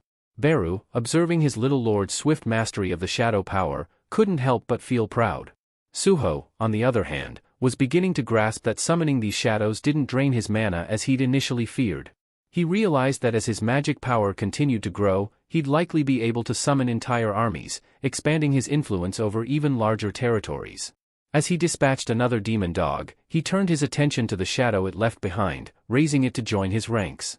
The goblins and his comrade gawked in silent astonishment as Suho repeated the process, this time summoning a third demon dog, each shadow adding to his control. A system notification appeared, announcing that Suho had defeated another steel-tooth Leaken and gained a level, further enhancing his strength. Without missing a beat, Suho summoned the last of the demon wolves he had slain, and older shadow goblins started to disappear. At this point, his comrade could no longer contain his disbelief. Suho, what kind of power is this? This can't possibly be a Ranky ability. How? How can you bring these demonic creatures back to life? Suho hesitated, realizing he may have pushed things too far this time, his abilities inadvertently drawing unwanted attention. He scrambled to explain, turning back with a half-smile and casually saying, "Oh, it's just a unique feature of my Ranky abilities." But his comrade seemed unconvinced, muttering something about how it all seemed far too powerful to be classified as rank E. Could it be that Suho had deliberately registered himself under a lower rank? He wondered aloud, eyeing Suho with a mixture of respect and suspicion. Suho quickly redirected his attention toward the cave entrance, where the demonic creatures had first appeared. Despite the clear path now, he felt a lingering presence and knew there was one enemy left. Scanning the dim cavern, he caught sight of a distant, strange silhouette, a figure that appeared distinctly human but ominously unfamiliar. He couldn't shake the feeling that this was his true opponent, though the exact nature of the threat remained unknown. As Suho and his comrade moved cautiously through the dimly lit cavern, they spotted what seemed to be a familiar face, a member of the capture team. Relief crossed Suho's comrade's face as he stepped forward, calling out, "You survived? How did you escape the ambush?" But the instant the figure turned to face them, his expression shifted ominously, sending a chill down Suho's spine. Realizing something was wrong, Suho yanked his comrade back just as a massive sword whizzed past, slicing close enough to shatter his comrade's glasses. The blade slammed into the ground with a powerful thud, barely missing them. Reacting swiftly, Suho ordered his summoned wolves to attack the crazed hunter without hesitation. The wolves lunged from all sides, each launching itself toward the hostile figure to keep him at bay. Suho seized this moment to drag his comrade further away, explaining as they moved, "That hunter's no longer himself, he's been corrupted, a demon in human skin now. Worse, his name color has turned red, marking him as a high-threat enemy." Suho remembered encountering a red-level creature once before, during the incident at his Art University of Korea. The power gap had been severe, and he was all too aware that fighting red-ranked enemies was a daunting challenge. If anything, the sensible option would be to retreat now while they had the chance. Once they put some distance between themselves and the corrupted hunter, Suho turned to Beru, pressing him about what he'd sensed earlier. "Beru, what did you mean when you mentioned sensing the monarch's energy?" Beru frowned thoughtfully and replied, "The hunter carries a faint trace of monarch's essence, though his power doesn't come close to a true monarch's might. But the mere fact he wields that energy makes him a formidable opponent." Suho nodded, taking it all in. He opened his inventory, scanning through his items to come up with a plan. Beru looked at him, concerned. "Little Lord, do you really intend to face him?" "Yes," Suho responded, his tone unwavering. "The system assigned me this task for a reason. It's a safeguard designed to push me to my limits and ensure my growth. It means there's a way to overcome this challenge." His determination intensified. "If I ever want to stand a chance against real threats, I need to grow stronger now, not later. Destroying this creature will boost my level, and that's the only way forward." Suho took a deep breath, scanning his inventory and scattering every weapon he had at his disposal onto the ground around him. His determination was absolute. He was ready to face this possessed hunter head-on to secure his victory and strengthen himself. Beside him, Beru watched with admiration, his voice softening as he spoke. "You never back down, no matter the challenge. With each trial you face, you prove yourself as more than just a warrior. Your strength is worthy of a monarch." As the possessed hunter inched closer, Beru pointed out an unusual detail. "The force controlling him, it's bound to that sword. If you can disarm him, he won't be able to attack." With this revelation, Suho signaled his shadow wolves to attack. The wolves moved swiftly, circling the hunter and lunging in from all directions to overwhelm him. One wolf finally managed to clamp its teeth around the hunter's weapon. Watching closely, Suho saw the hunter struggle against the wolf's grip but stay bound to the blade. Buru turned to Suho, explaining, "Your shadow soldiers have an advantage. As long as you supply them with magic, they can regenerate indefinitely." Suho saw the immense potential of his shadow warriors. They were truly a power he could depend on. But even with this insight, he observed how the hunter tore through one of his wolves with a single swing. It was clear his own magic was still lacking compared to the hunter's strength. Then, the hunter's gaze shifted to Suho, his voice dripping with disdain as he mocked, "How could someone like you wield the powers of a shadow monarch?" Suho was taken aback that the hunter could speak, but Beru stepped forward, indignant. "You dare insult one from the shadow monarch's bloodline? Show some respect." The hunter's expression twisted into something dark, and he growled, "Never thought I'd encounter the shadow monarch's kin here." His eyes narrowed, and with a menacing tone, he shouted, "You are an enemy of the Fang monarch." Suho's resolve only hardened. He knew that defeating this hunter would require both his strength and strategy. Without hesitation, Suho gripped his weapon tightly, declaring that it was time to push his abilities to the limit. He launched a rapid series of strikes, targeting both the sword and the hunter in his path. But the hunter skillfully deflected each attack with ease, demonstrating just how formidable a red name opponent could be. Realizing he couldn't overpower the hunter through sheer force, Suho scattered his weapons across the battlefield, shifting his strategy. This time, he chose quantity over precision, unleashing a flurry of attacks from multiple directions. Beru, observing from behind, recognized Suho's innate ruler's power at play, a strength that had been with him since his early years. But even with this newfound approach, the hunter managed to fend off each strike, eventually shattering Suho's weapon with a swift blow. As their eyes met, Suho could see the cold, menacing intent in the hunter's gaze, and he quickly dodged, knowing that a single hit could be his downfall. The hunter, unfazed, taunted him, shouting, "Is this how you fight?" Avoiding every blow, hiding behind shadows like a coward. Suho only smirked, replying, "Your petty insults won't draw me closer. You're more interested in provoking than actually approaching me." The memory of his recent conversation with Beru surfaced. If Suho's seal truly held back his powers, then why hadn't he fully reclaimed his mastery? Beru had explained that Suho's powers had been sealed since his youth, allowing him to rediscover shadow control gradually. Now, facing this hunter, Suho felt his own strength building with every dodge and counter, and he knew he was on the edge of unlocking something even greater. Suho understood that with these powers, he could rival even the mightiest warriors, perhaps even Iterum himself. But this realm wasn't exactly reality, nor was it a dream, it was a trial, designed to see if he could truly wield such powers. Physical strength would fade regardless of success, and Suho realized it was all like a game. The experience in the Tower of Trials hadn't been for nothing. He could vividly recall each sensation, every struggle, and every victory. If only he had something like the iron gloves he once wielded there. Beru's words echoed in his mind. Shadow soldiers were practically indestructible, able to regenerate endlessly so long as magic sustained them. Beru himself could also shift forms when needed. With this flexibility, Suho devised a new plan. Once he had prepared, he summoned his shadow dogs again, but the red hunter laughed as he struck, taunting, "Back to these worthless shadows, Suho? Haven't you realized they're useless against me? I'll slice you down so they won't even dare to approach." Just then, the battlefield shifted as Suho called forth shadows, compressing them into solid matter that enveloped his fists. The red hunter lunged with a powerful strike, an explosion ripping through the air on impact. As the dust cleared, the hunter noticed his attack had been stopped cold. Lowering his gaze, he saw Suho standing firm, fists cloaked in shadow armor, absorbing the blow. "Leaken steel Fang," Suho murmured with a grin, acknowledging the weapon's strength. He glanced at his hands as the notification system confirmed his success. He had unlocked the iron glove transformation. With a newfound confidence, he understood that this skill was exactly what he needed to bring down the hunter for good. The clash between Suho and the red hunter erupted with such force that the very air in the dungeon shifted, becoming charged with tension and raw energy. Watching from behind, Beru's eyes widened in disbelief as he witnessed Suho wielding the weapons of his shadow soldiers. This was no ordinary feat. Only a true shadow monarch, one who had achieved absolute mastery, could command shadows with such precision. Yet, here was Suho, who seemed like a novice just discovering the depths of shadow power, managing to unlock abilities even Beru himself had never known existed. The way he handled his newly gained shadow powers, fluid and flawless, was nothing short of remarkable. His martial arts were refined, his movements precise.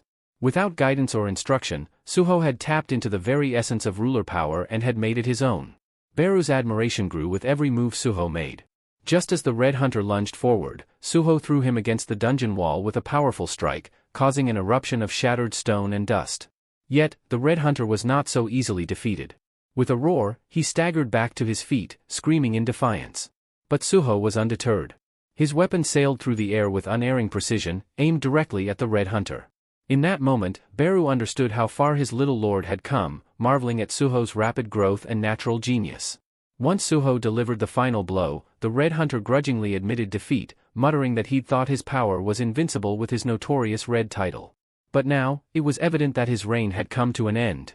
Beru, who had silently believed in Suho's victory all along, congratulated him with a subtle nod. As Suho raised his hand, a realization dawned on him. He'd intuitively adopted a new, powerful combat technique throughout this intense encounter. With the fight concluded, Suho turned to his rewards. The notification system, ever-present and efficient, offered him the choice to accept his quest prizes.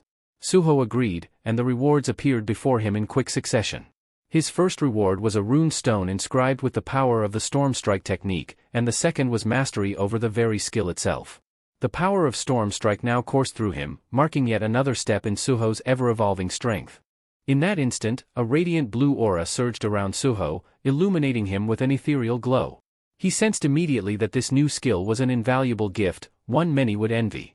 Yet, with an intuitive grasp, he already understood how to wield it, as if the knowledge had been etched directly into his mind. Deciding to make the most of the time he had, Suho prepared to test his newfound power. Looking down, his gaze fell on a weapon at his feet. A voice echoed in the air, mocking the Red Hunter's failures and calling it all the result of unbridled human greed. But Suho paid little attention to the taunt, focused instead on the powerful weapon before him. Sword thought. It can take control of Suho's body, but as he lifted it, the notification system chimed, revealing that he had obtained a new item, the Rakan's Fang. It was an elegant, formidable blade, far superior to the crude goblin sword he'd wielded in his early days within the dungeons. However, he could still feel the remnants of the sword's own will, as though the weapon were astonished that someone had inherited it yet resisted its control. With everything set, Suho began training with his new sword, sending devastating swings in every direction and pulverizing the rocks around him. Testing the strength of his Storm Strike skill, he noticed the hefty drain it placed on his mana reserves. Even so, the sheer impact and power thrilled him. Reflecting, Suho mentioned to Beru how different this felt compared to shadow manipulation alone. Beru, declaring that shadow power, in its rawest form, was magnitudes, thousands of times, stronger. As he swung the Rakan's Fang for the last time, he noticed movement in the distance. His companions, slowly coming back to their senses, began to stir and approached him. He, disoriented, blinked at the sight of the Red Hunter lying defeated nearby and looked to Suho with a questioning expression. Suho reassured them, saying he'd explain everything, but that it was best to discuss it outside the dungeon. With that, the hunters and workers started their journey back, moving toward the portal and finally leaving the scene of their fierce battle. As Suho's comrade settled onto a nearby bench, he looked at Suho with curiosity and asked what he planned to do next. Suho responded calmly, stating that he intended to search the dungeon for any remaining survivors. His comrade watched as Suho walked back into the ominous dungeon depths, astonished by the strength Suho now displayed. How had he grown so powerful, and was he truly able to summon in such a high-stakes situation? It seemed unbelievable. But in that moment, none of those questions really mattered. What mattered was that, thanks to Suho, the survivors were safe. Families and friends were reunited outside the dungeon, grateful and bewildered, many not fully grasping what they'd endured. Meanwhile, deep within the dungeon, Suho was already in action, cutting down iron demon hounds with precise, relentless strikes. After dispatching a group of them, he turned to Beru, noting that there still seemed to be an endless number of wolf-like monsters prowling within the shadows. Beru chuckled, reminding Suho that every one of them counted as experience and should be taken advantage of. As he continued to fight, Suho noticed that his sword's attack power had diminished. Just then, a voice emanated from within the weapon, attributing the power drop to the sword's alliance with the Shadow Lord's heir. Beru quickly retorted, saying it was a shameful display for such a proud weapon to diminish its power simply because Suho, someone much stronger, was wielding it. The sword's voice argued back, claiming that it had never witnessed a true hunter wasting effort on prey so weak. Beru countered, pointing out that Suho had already bested foes far mightier than the sword itself, leaving the voice momentarily silent. Suho paused, momentarily struck by the strange reality that he was conversing with both a talking insect and a sentient sword. It was surreal, but he pushed on, reaching the very place where he had originally retrieved the sword. Observing his surroundings, he discovered a grim scene. All of the hunters who had been in that area had been utterly wiped out. Just then, the sword's voice echoed ominously, stating that anyone who dared enter this space would face destruction. The sword pulsed with an ancient resolve as it spoke, "My duty is to guard the sanctuary of the Fang monarch." However, Suho, ignoring its words, gripped the weapon firmly and thrust it back into the slot from which it had been removed. Turning his attention elsewhere, he gazed solemnly at the fallen hunters around him. Suddenly, a notification flashed before him, alerting him to a target eligible for shadow extraction and asking if he wished to proceed. Suho hesitated and turned to Beru, questioning if it was truly possible to use shadow extraction on humans. Beru confirmed, explaining that as long as the body was dead, any creature, human or otherwise, could be converted into a shadow soldier. But instead of taking the opportunity, Suho quietly began lifting the remains of the hunters, carrying them carefully towards the dungeon's exit. Perplexed, Beru watched, unsure why Suho was refraining from utilizing shadow extraction. When he asked, Suho simply replied that binding someone to fight after death felt too close to punishment. Beru was taken aback by this response. He hadn't expected such a choice from his young master. The respect Suho showed even in battle left Beru stunned. Then, Suho asked another question, confirming with Beru that this place was indeed a sanctuary for the Fang monarch. Beru nodded and went on to explain further. Suho mused aloud about his father and how the defeated lord, whom he had confronted earlier, was somehow entangled with a group known as the Teetering. Beru took a moment and then elaborated, "The Teetering are current enemies of the Shadow Monarch. But other monarchs are the past enemies." Beru continued, detailing the 9 great monarchs, each of whom was powerful beyond imagination. Among them was Suho's father, Sung Jinwoo, the king of death and monarch of shadows, a revered protector who had saved the world countless times. Beru recited their titles with solemn respect: the Beast King, also known as the Fang monarch, who wielded a power equal to any of the monarchs, the Queen of Insects, the Plague monarch, the iron-bodied monarch of monstrous humanoids, the King of Demons, known as the Monarch of White Flames, the Colossal Giant Monarch, Lord of the Beginning, the Frost Monarch, ruler of the Snowfolk, the Monarch of Transfiguration, sovereign over spectral demons, and finally, the Berserk Dragon King, Monarch of Destruction. 8 of these monarchs had fallen when they sought to conquer Earth, leaving only Sung Jinwoo, the Shadow Monarch, victorious over them all. And it was this same Shadow Monarch who had defeated the Fang Monarch, Suho's current opponent. As the tales of the past hung heavily in the air, the sword's voice growled with malice. "Were my power restored," it sneered, "I'd rip apart the descendant of the Shadow Monarch's bloodline and toss him to the wolves for sport." Suho regarded the sword with a measured gaze, addressing the voice within. "It's not that I don't understand your perspective," he began. "But my father defeated the other monarchs to protect this world. His only goal was to shield it from destruction. In the same way, aren't you here to guard this place from invaders? Whatever side we stand on, we're both simply defending what matters to us. You wish to fight me purely because of our blood connection, but that seems pointless if your mission is to defend this sanctuary." He paused, then added, "I want nothing more than to meet my parents, those whom I can't see because of past invasions. For that purpose, I'm willing to draw on any strength. When the Teetering come again, even this place won't remain safe. If you aid me, together we can protect both this sanctuary and our world." The spirit within the sword fell silent, contemplating Suho's unexpected proposition. Could this young heir of the Shadow Lord truly mean to join forces? Suho grasped the sword's hilt firmly, waiting to see if it would submit to his resolve, prepared to unite shadows and fangs in a common cause. For a moment, an aura of understanding seemed to pass between them, as though the sword were weighing Suho's words deeply. Meanwhile, in a bustling cafe, a group of reporters gathered with several of Suho's friends, eager for any first-hand account of the previous day's harrowing dungeon incident. They had been keen to speak to anyone who could give them the full story, and one of the survivors, Lim Dog-yoon, who still bore signs of exhaustion, took the opportunity to share his experience. Holding his coffee, he addressed the reporters, wanting to bring attention to Suho's bravery, despite his rank as an E-class hunter. "It's important people hear what happened," Lim said. He detailed how Suho had stepped forward without hesitation to protect the others, painting a picture of courage that would be hard to overlook. The reporters listened closely, capturing every word to relay in the next headline. Not long after, articles began circulating, highlighting the unlikely hero, a rank E hunter who had shielded his fellow hunters from certain doom. The reports recounted Suho's selfless stand against the dungeon monsters, featuring interviews from many survivors who owed their lives to him. Elsewhere, editors and writers gathered to discuss their next steps, pens tapping thoughtfully as they selected the best story angles to bring this extraordinary event to the public. Suho's resolve had begun to echo far beyond the dungeon walls, giving rise to a story of heroism that would inspire many more. In a bustling guild management office, murmurs filled the room as the team discussed recent staffing needs. One of the assistants noted that the intel department was short-handed and would benefit from hiring a few additional E-rank hunters.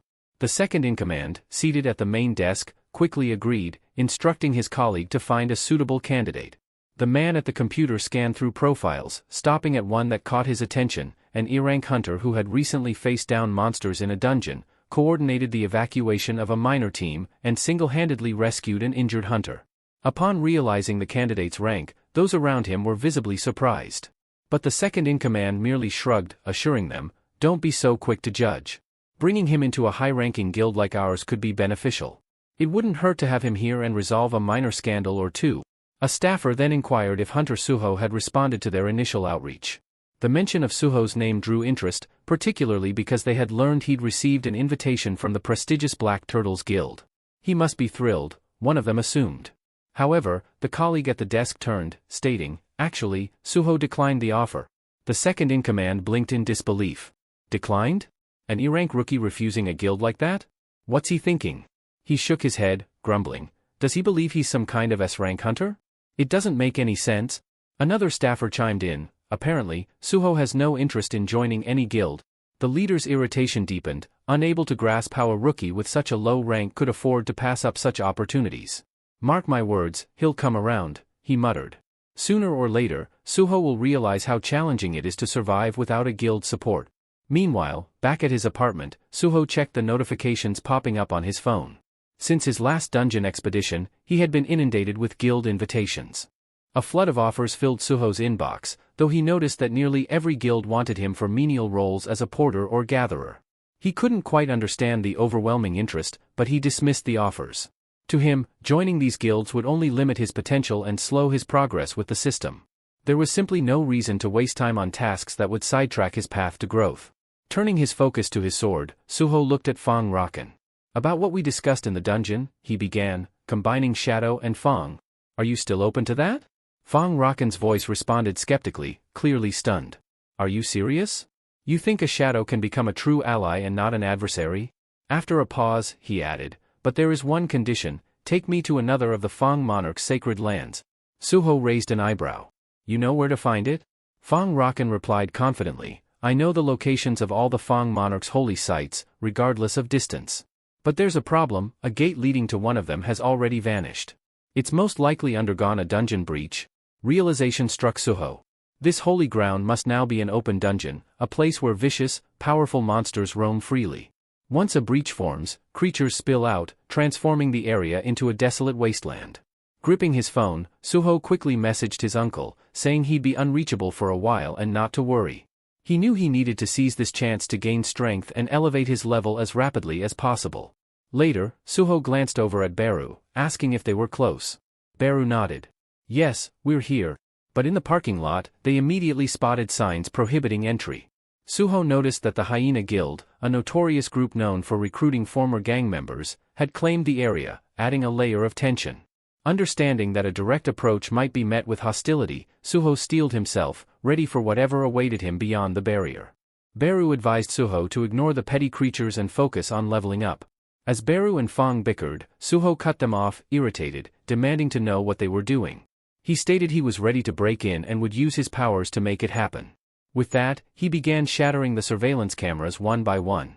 Beru questioned what would happen if the guild noticed, but Suho confidently responded that he had a plan for that. When he broke the final camera, it shattered into tiny fragments, ensuring there'd be no evidence. Beru observed with amusement, noting that Suho's approach reminded him of the monarch. Upon entering, Suho was struck by the eerie, blue mist filling the open dungeon. Beru explained that this mist was actually mana from another realm, seeping through dimensional walls and leaving a trail. The mist originated from the monarch's sanctum, filtering to Earth through a dimensional rift. Beru continued, revealing that beings from the outer worlds were trying to tear a large breach between realms to send their armies through. Due to the dense concentration of mana required, only the weaker creatures could currently slip through, the strongest forces hadn't arrived yet. Realizing the urgency, Suho knew he had to level up fast, especially before other hunters could interfere. Suddenly, he glanced up and noticed colossal creatures lurking in the trees, a sharp-clawed Briga and a shadowy figure known as Ramon. Fong eagerly encouraged Suho to unleash his strength, but Suho replied that while he appreciated the support, he wouldn't use Fong as his main weapon, leaving Fong momentarily puzzled. Suho had decided to take a different approach, one he had thought through carefully. Instead of relying solely on weapons, he would integrate his training by using his fists for mid-range combat, with his monarchical powers as a backup. To keep his tactics versatile, he would swap weapons as needed, employing his extraction ability to gain more gear and further enhance his skills and attributes, leveling up independently. Hearing this, Beru was thrilled with the young monarch's determination and strategy. Fong recognized that this was the true power of the Shadow Monarch's bloodline at play. The more adversaries Suho faced and the longer a battle endured, the stronger he grew, drawing strength from the very demons and monsters he defeated. With his heightened intelligence, Suho realized he could now summon 5 shadows. However, Beru was quick to point out that it was a far cry from the mighty monarch, who could command thousands. Embarrassed, Suho told Beru to keep quiet. As they ventured further into the forest, Suho noticed a peculiar building in place of the Holy Land's gate Fong had mentioned. Fong explained that this was indeed where the gate was supposed to be, but now a strange warehouse stood in its place. Suho observed people still bustling about the area despite the late hour, wondering what was keeping them out here at night when hunting was typically safer during the day. Just then, a vehicle arrived, and several individuals were escorted out, their hands and legs bound.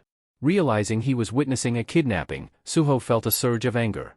Beru suggested caution, reminding Suho that, being here illegally, they would be vulnerable if these hunters realized they were trespassing. But as Beru finished his warning and turned, he found that Suho had vanished. Surprised, Beru wondered if Suho was seriously about to engage with those people. With a background of justice ingrained in him by his father, a dedicated police officer in violent crimes, and his legendary firefighter grandfather, Suho couldn't stand by idly. Acting on instinct, he dashed forward, closing the distance in an instant, and with a powerful kick, struck the nearest hunter, sending him reeling. The shadows watching were stunned by Suho's decisiveness. The other hunters, seeing their comrade taken down by a single, unexpected strike, were equally astonished. After the forceful kick, the hunter's face smashed into the ground, and the others only saw a fleeting shadow, the silhouette of Suho. The hunters couldn't immediately tell who had attacked, but Suho quickly assessed the situation, realizing that his body had reacted faster than his thoughts. Realizing he had unintentionally invaded another guild's territory, Suho wasn't entirely sure of his next move. He slipped on his shadow mask and turned to confront them, asking, "Are you seriously kidnapping people? What exactly is your guild, Hyena, up to?" The other hunters, surprised and angered, demanded to know why he was trespassing and attacking them without warning. They taunted, claiming he had sealed his fate by intruding, as they readied their weapons and began channeling their magic to retaliate. One of the hunters lunged toward Suho, but Suho skillfully dodged each blow. He recalled what he knew of the Hyena Guild. Their average strength hovered around D rank, so he resolved to stay on guard, not underestimating his opponents. When Suho struck one of the hunters, he put all his strength into the hit, sending the man flying through the air. The others watched, stunned by how swiftly their comrade had been thrown aside, and they could hardly believe what was happening. But Suho didn't hesitate. He moved on to the next hunter, taking them down one by one as they came at him from all directions.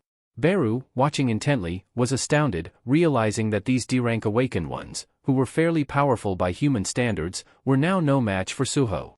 Glancing at his status, Suho noted his progress. He had now reached level 16. Once the last hunter was subdued, Suho tied them up tightly to prevent any escape. Satisfied, he turned his attention to the people who had been bound by the guild and began untying them. As they were freed, they expressed their deep gratitude to Suho for rescuing them, while Beru, watching the aftermath, couldn't help but comment on the graceful way his young monarch had wrapped up the battle. The freed captives, uncertain but curious, asked Suho if he was part of the Hunter Association. He nodded and said they could assume so, instructing them to get to safety while he handled the situation here. Once they hurriedly got into their car and drove off, Suho lingered, puzzled about why the Hyena Guild would go to such extremes as to kidnap people.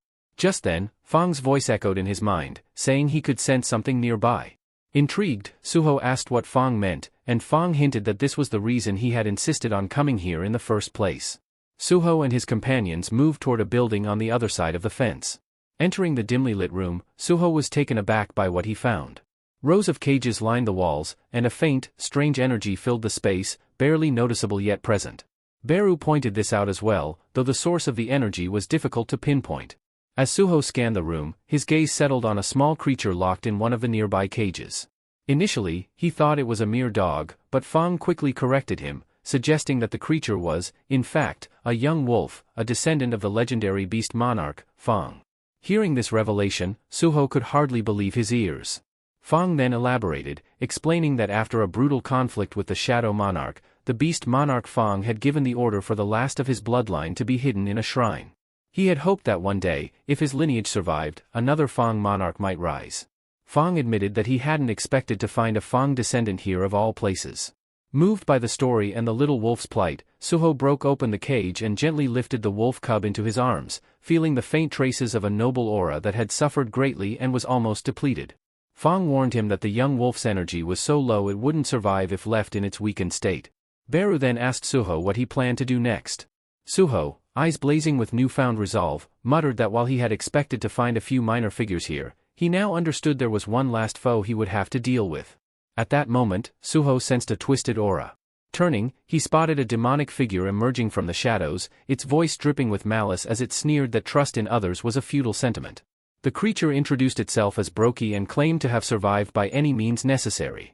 Instantly, Suho asked Fang if he knew this creature. Fang confirmed, explaining that this was the guard responsible for taking care of the descendant he had just described. Brokey smirked as he approached Fang, sneering that it had been ages since they last saw each other and taunting Fang Rakan by mentioning how glad he was to see him still alive. Fang's expression grew darker, and he responded sharply, reminding Brokey of his duty to protect the descendant. All this time, while this wolf cub was in chains, what exactly were you doing, Brokey? Fang demanded, his voice thick with contempt. Suho held the wolf cub protectively, but before he could react, Brokey lunged at him with blinding speed. With a menacing glare, Brokey growled, "How dare you touch what's mine?" Without warning, Brokey swung his tail, striking Suho with a brutal force that sent him crashing through the wall and into a pile of containers outside. Beru, witnessing the violent impact, flew to Suho's side, shouting out to see if he was all right. Dazed and wincing, Suho managed a grin despite his injuries, muttering, "That's the hardest hit I've taken in a long time. And yes, I'm bleeding, so please, Beru, stop yelling. My head's throbbing enough without the extra noise." Beru nodded, then looked toward Brokey, narrowing his gaze. "I sensed a lingering energy when I arrived here," Beru said.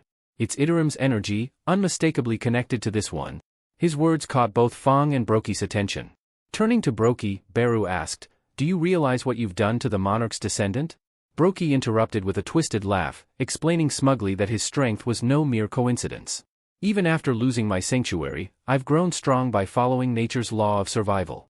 The weak feed the strong, it's the way of the world," he declared coldly.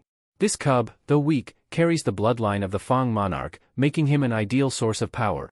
Brokey then admitted to draining energy from the young wolf periodically, using him as nourishment to amplify his own strength. After relishing his explanation, Brokey fixed his eyes on Fang with a malevolent grin. "When I'm finished here," he vowed, "I'll be strong enough to eliminate you too, Fang. Mark my words." Suho raised his hand, calmly stating, "Death is merely the result of weakness," but Brokey cut him off, sneering. "Strength is the only law that matters. Only the powerful are fit to endure," he said, casting an assessing glance at Suho as he boasted about how the next Fang monarch would only respect strength. Seizing the moment, Suho lunged forward with his sword, delivering a fierce blow. At the same time, Beru swooped in, swiftly lifting the wolf cub from harm's way and retreating to a safer distance. As Suho's blade found its mark, it returned to his hand, poised for another strike. Glancing at Fang, Suho added, "I thought you were upset with me. But right now, we're on the same side. I have unfinished business with this one, too." The tension between Fang and Shadow Clan felt almost tangible, but Suho's focus held. He continued, "This battle may bring me closer to my father's trail." Just then, Suho's system chimed with a new assignment, an urgent hyena hunt, tasking him with stopping this threat and ensuring public safety. He connected the dots, realizing the true meaning behind the hyena guild's name. Brokey wasn't simply another monster, he had founded an entire organization, kidnapping people to grow his influence, all intertwined with the same sinister energy linked to Iterim. The hunters nearby, once loyal to Brokey, struggled against their restraints. "Brokey, release us," they yelled. "This guy isn't someone to face alone. Let us help." but Brokey turned on his own followers in a heartbeat, silencing them with a brutal, dismissive blow. "You think I need help with him?" he snarled. "The minute you forget your place, you become prey." Witnessing Brokey's merciless strike against his own people ignited Suho's fury. He charged forward, fist clenched and ready to strike. As he launched his sword, Brokey countered instantly, blocking with an unyielding grip. Suho demanded, "Did you slaughter those people just for amusement?" Brokey's response was cold. "The strong need no reason.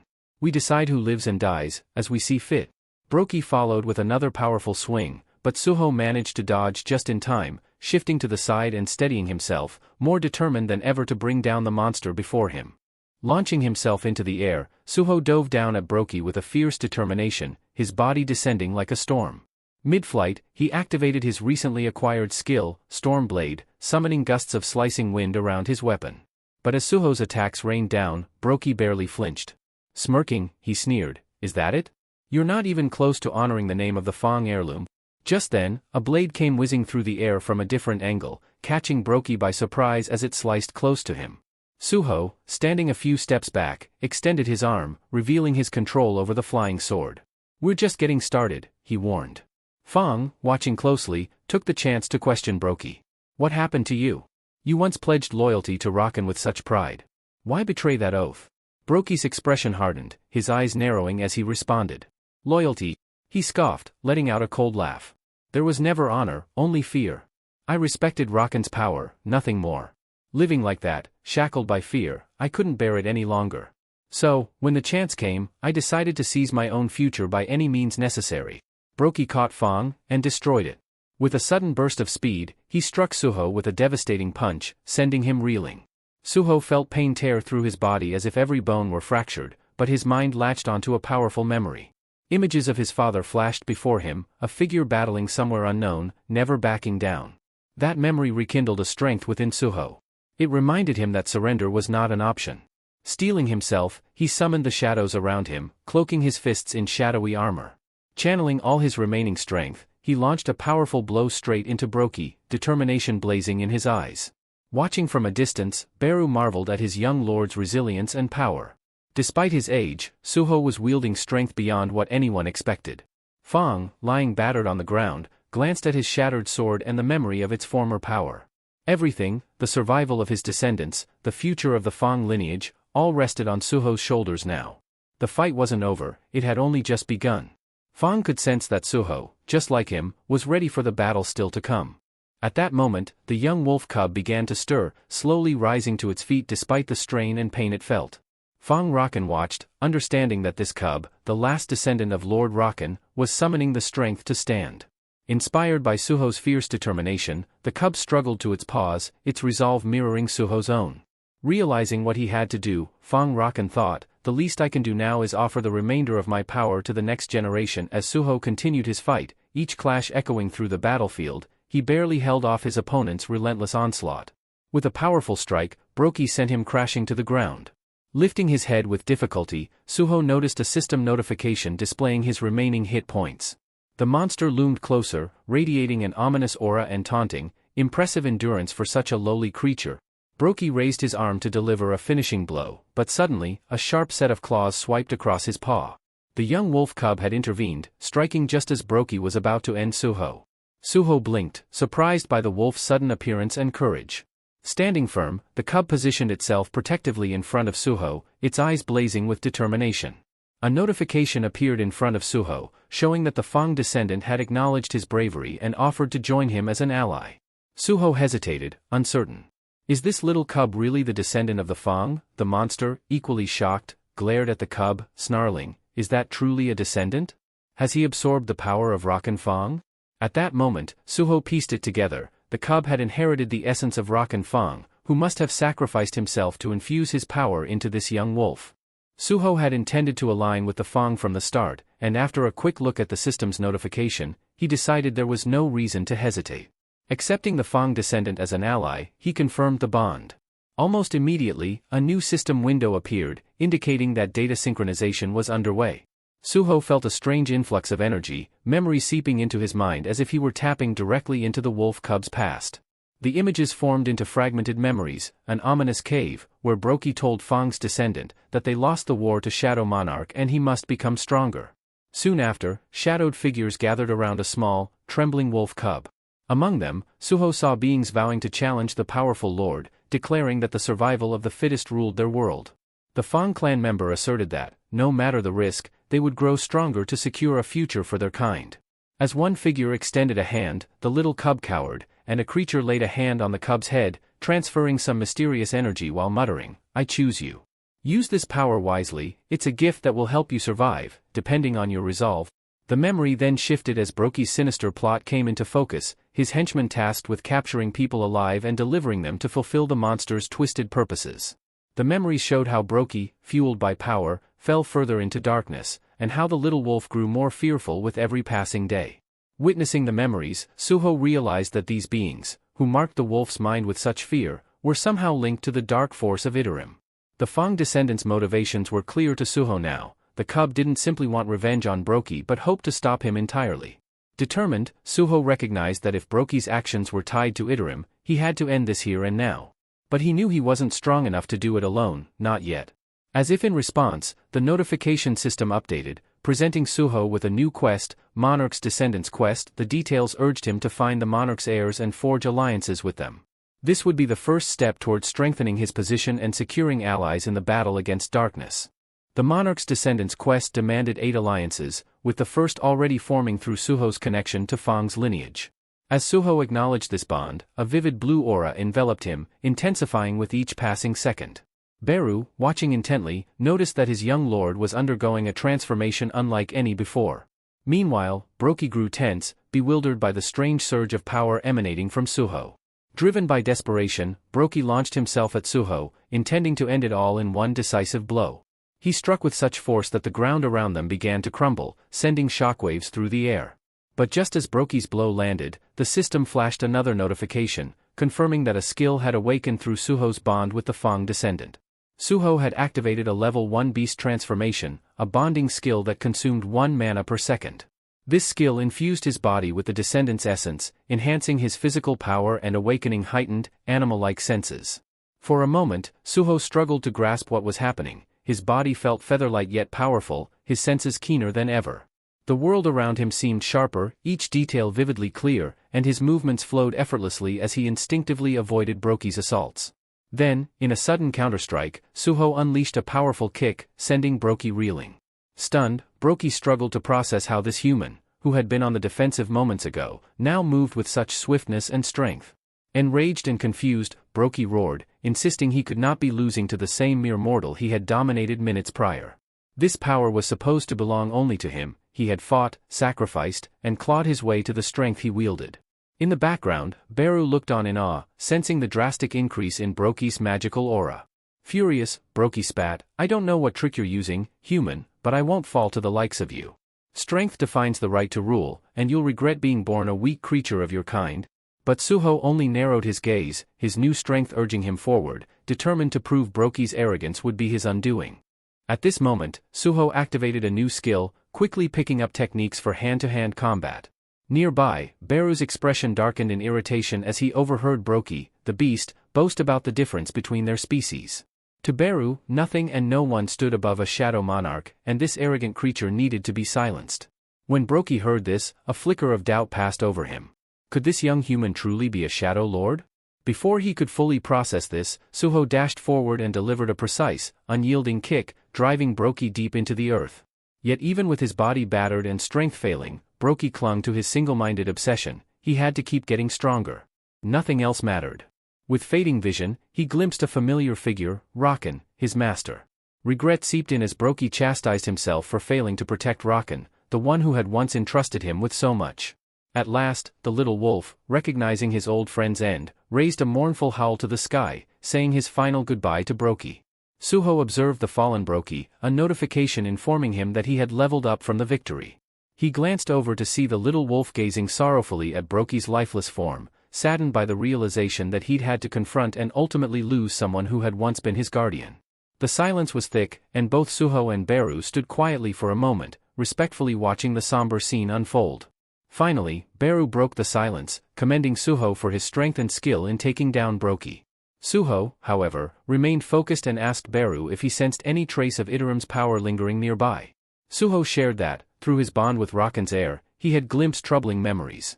He described a scene in which hunters had attacked Brokey and the little wolf, inflicting a strange curse upon Brokey's eye that had twisted his mind, turning him against his own. Could these hunters be agents of Iterim? Suho wondered aloud, his gaze darkening. And what could their real purpose be? Hearing this, Beru frowned and replied, Iterim are the outer gods. These types don't involve themselves directly with mortal affairs. They send apostles to handle their errands and impose their will from afar. But one thing is certain, if hunters aligned with Iterim are acting openly here, then Earth is already part of their plans. Suho was still puzzled, desperate to learn more about Iterim. Beru, noticing his curiosity, suggested a way they might glean some insight into Iterim's secrets. Suho looked at him, surprised, as Beru explained, if I devour Brokey's body, I could access his memories, plus, I'd regain some of my powers. Think of it as getting 2 rewards in one. Suho, bewildered, asked Beru when he acquired this kind of ability. Then, he glanced at Rakan's heir, who was observing the exchange, clearly uncertain. Sensing the wolf's sadness, Suho knelt down and asked if he'd like to stay with him or if he preferred a different place. The young wolf initially hesitated, but when Suho smiled, the tension faded. The wolf bounded forward, nuzzling Suho affectionately, his eyes full of trust. Deciding on their next step, Suho pulled out his shadow dungeon key, opening a portal. Beru, I'm counting on you to find information on Iterim, he said, motioning for Beru to handle Brokey's remains. While Beru devoured Brokey's corpse with enthusiasm, Suho led the wolf through the shadow dungeon portal, explaining that he wanted a safe haven for him. Beru chuckled to himself, wondering why Suho was bothering with the dungeon instead of just staying home. Inside the dungeon, Suho looked at his wolf companion, thoughtful yet concerned. This space belonged to the Shadow Monarch, and bringing in a creature connected to a different lineage might lead to complications. Beru raised an eyebrow, astonished at Suho's choice to house Rakan's heir in the Shadow Domain. Then, out of nowhere, a system notification appeared, indicating that the wolf wanted Suho to give him a name. Suho, taken by surprise, realized he'd never named anything before. But seeing the wolf's trusting gaze, he understood it would be an honor, and a responsibility, to give him a name worthy of their bond. When the wolf asked for a name, without any hesitation, Suho settled on the name Grey for the wolf, inspired by his striking gray fur. Beru, however, was less than impressed by Suho's choice, disappointed by what he deemed a lackluster name. But to Suho's surprise, the wolf seemed overjoyed with the name and wagged his tail enthusiastically.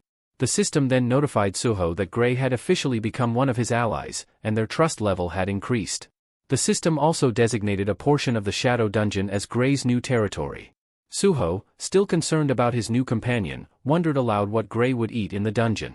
Beru assured him not to worry, mentioning that Grey, coming from a well-established bloodline, would manage just fine by hunting the monsters still roaming in the dungeon.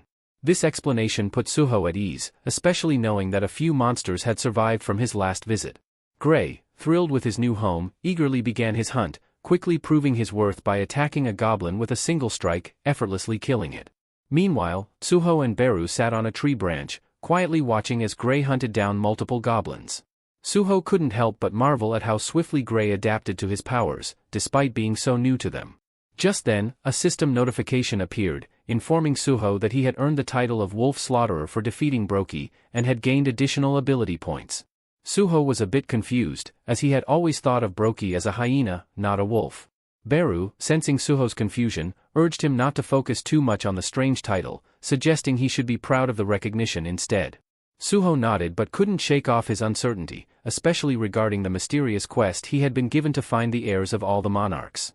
Beru explained that the system was often cryptic in its methods, designed to make Suho stronger, but also warned that it might have an ulterior motive. Suho, still not fully grasping the gravity of Beru's words, asked for further clarification. Beru sighed, recalling his own experiences. He explained that in his father's system, the architect had planned to make Sung Jinwoo into a shadow monarch. The intention had been to crush his soul in the process, turning him into a mere puppet for the old shadow monarch's use. This revelation left Suho in deep thought, aware that the system's true purpose could be far more complex and dangerous than he initially realized. Yet, Sung Jinwoo defied the system's intentions, ultimately conquering it rather than letting it dominate him. He achieved the rank of Shadow Monarch while maintaining his autonomy and developed his power without being dependent on the system's levels. but explained that this new system is designed for Suho, removed all ill intentions. Taking Beru's words to heart, Suho pondered if the system might be attempting to groom him for a similar role. When he voiced this suspicion, Beru responded cautiously, noting that only one true Shadow Monarch could exist. Nevertheless, he speculated that the system would continue guiding Suho toward an unknown purpose, one that would reveal itself in time. Reflecting on this, Suho accessed his status window and noticed that, despite significant growth and powerful skills acquired since his battles with the Mistburns, his class still appeared none. This dissonance gnawed at him. He knew he wouldn't have overcome Brokey without Gray's crucial help.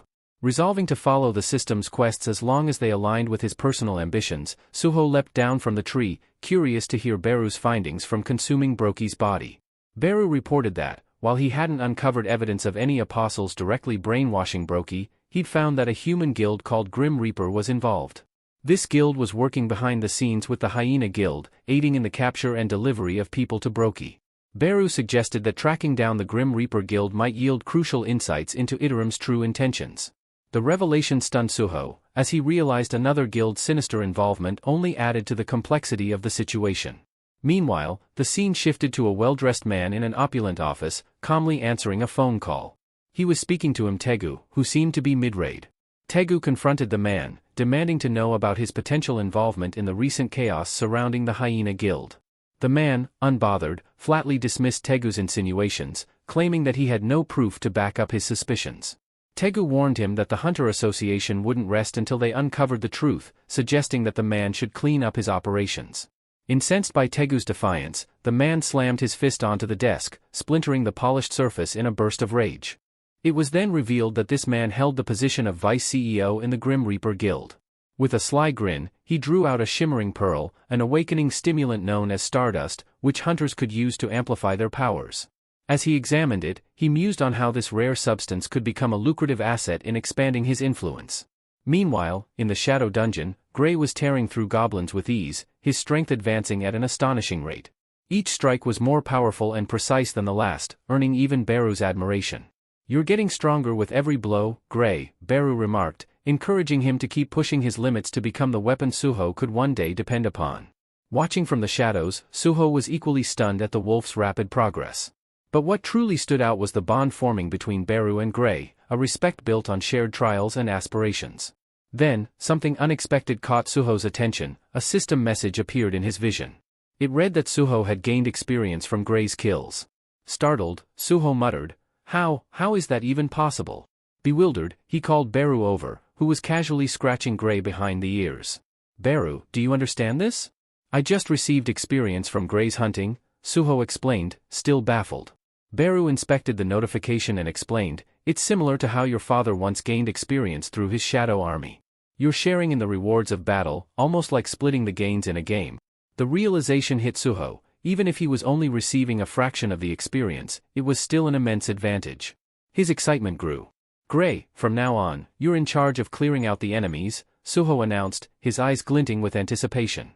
Gray, overhearing this, was hit by a mix of shock and exhaustion. But before he could react, a new system notification appeared: "Dungeon cleared. New quest unlocked. Daily quest." "Finally," Suho said, eager to see the next challenge. The daily quest seemed straightforward: defeat goblins and clear the dungeon. Yet a question lingered in Suho's mind: why was he now receiving daily quests? Then, the answer dawned on him, hinting at the system's deeper intentions. Daily quests meant daily rewards, which meant Suho had an opportunity to grow stronger each day. Beru chimed in, noting, "It looks like the system wants you to seize control of this entire dungeon as part of your domain." Suho nodded, but then he faced a new challenge. How am I supposed to gather 100 goblins in such a massive place? A thought struck him as he recalled an item from a previous dungeon, a horn flute that could summon nearby goblins. Wasting no time, Suho pulled the flute from his inventory and blew into it. Within seconds, goblins began charging from every direction. Perfect, he thought, feeling the adrenaline kick in. Beru, watching his master's strategy unfold, gave an approving nod. With a confident grin, Suho launched himself into the fray, his fists crashing down on the goblins with crushing force. As he tore through the swarm, Suho realized the thrill of fighting goblins was fading. They no longer presented a real challenge. But he had a quest to complete, and he'd make it interesting. Suho blew the horn again, summoning an even larger horde of goblins, and decided to take things up a notch. Raising the bodies of the defeated goblins, he called forth a shadow goblin army to join him. What started as a simple battle had now escalated into an all-out war within the dungeon. Beside him, Gray and the shadow soldiers charged with relentless intensity, mowing down the goblins with ruthless precision. For 3 grueling hours, they fought, transforming the dungeon into a battleground littered with goblin remains.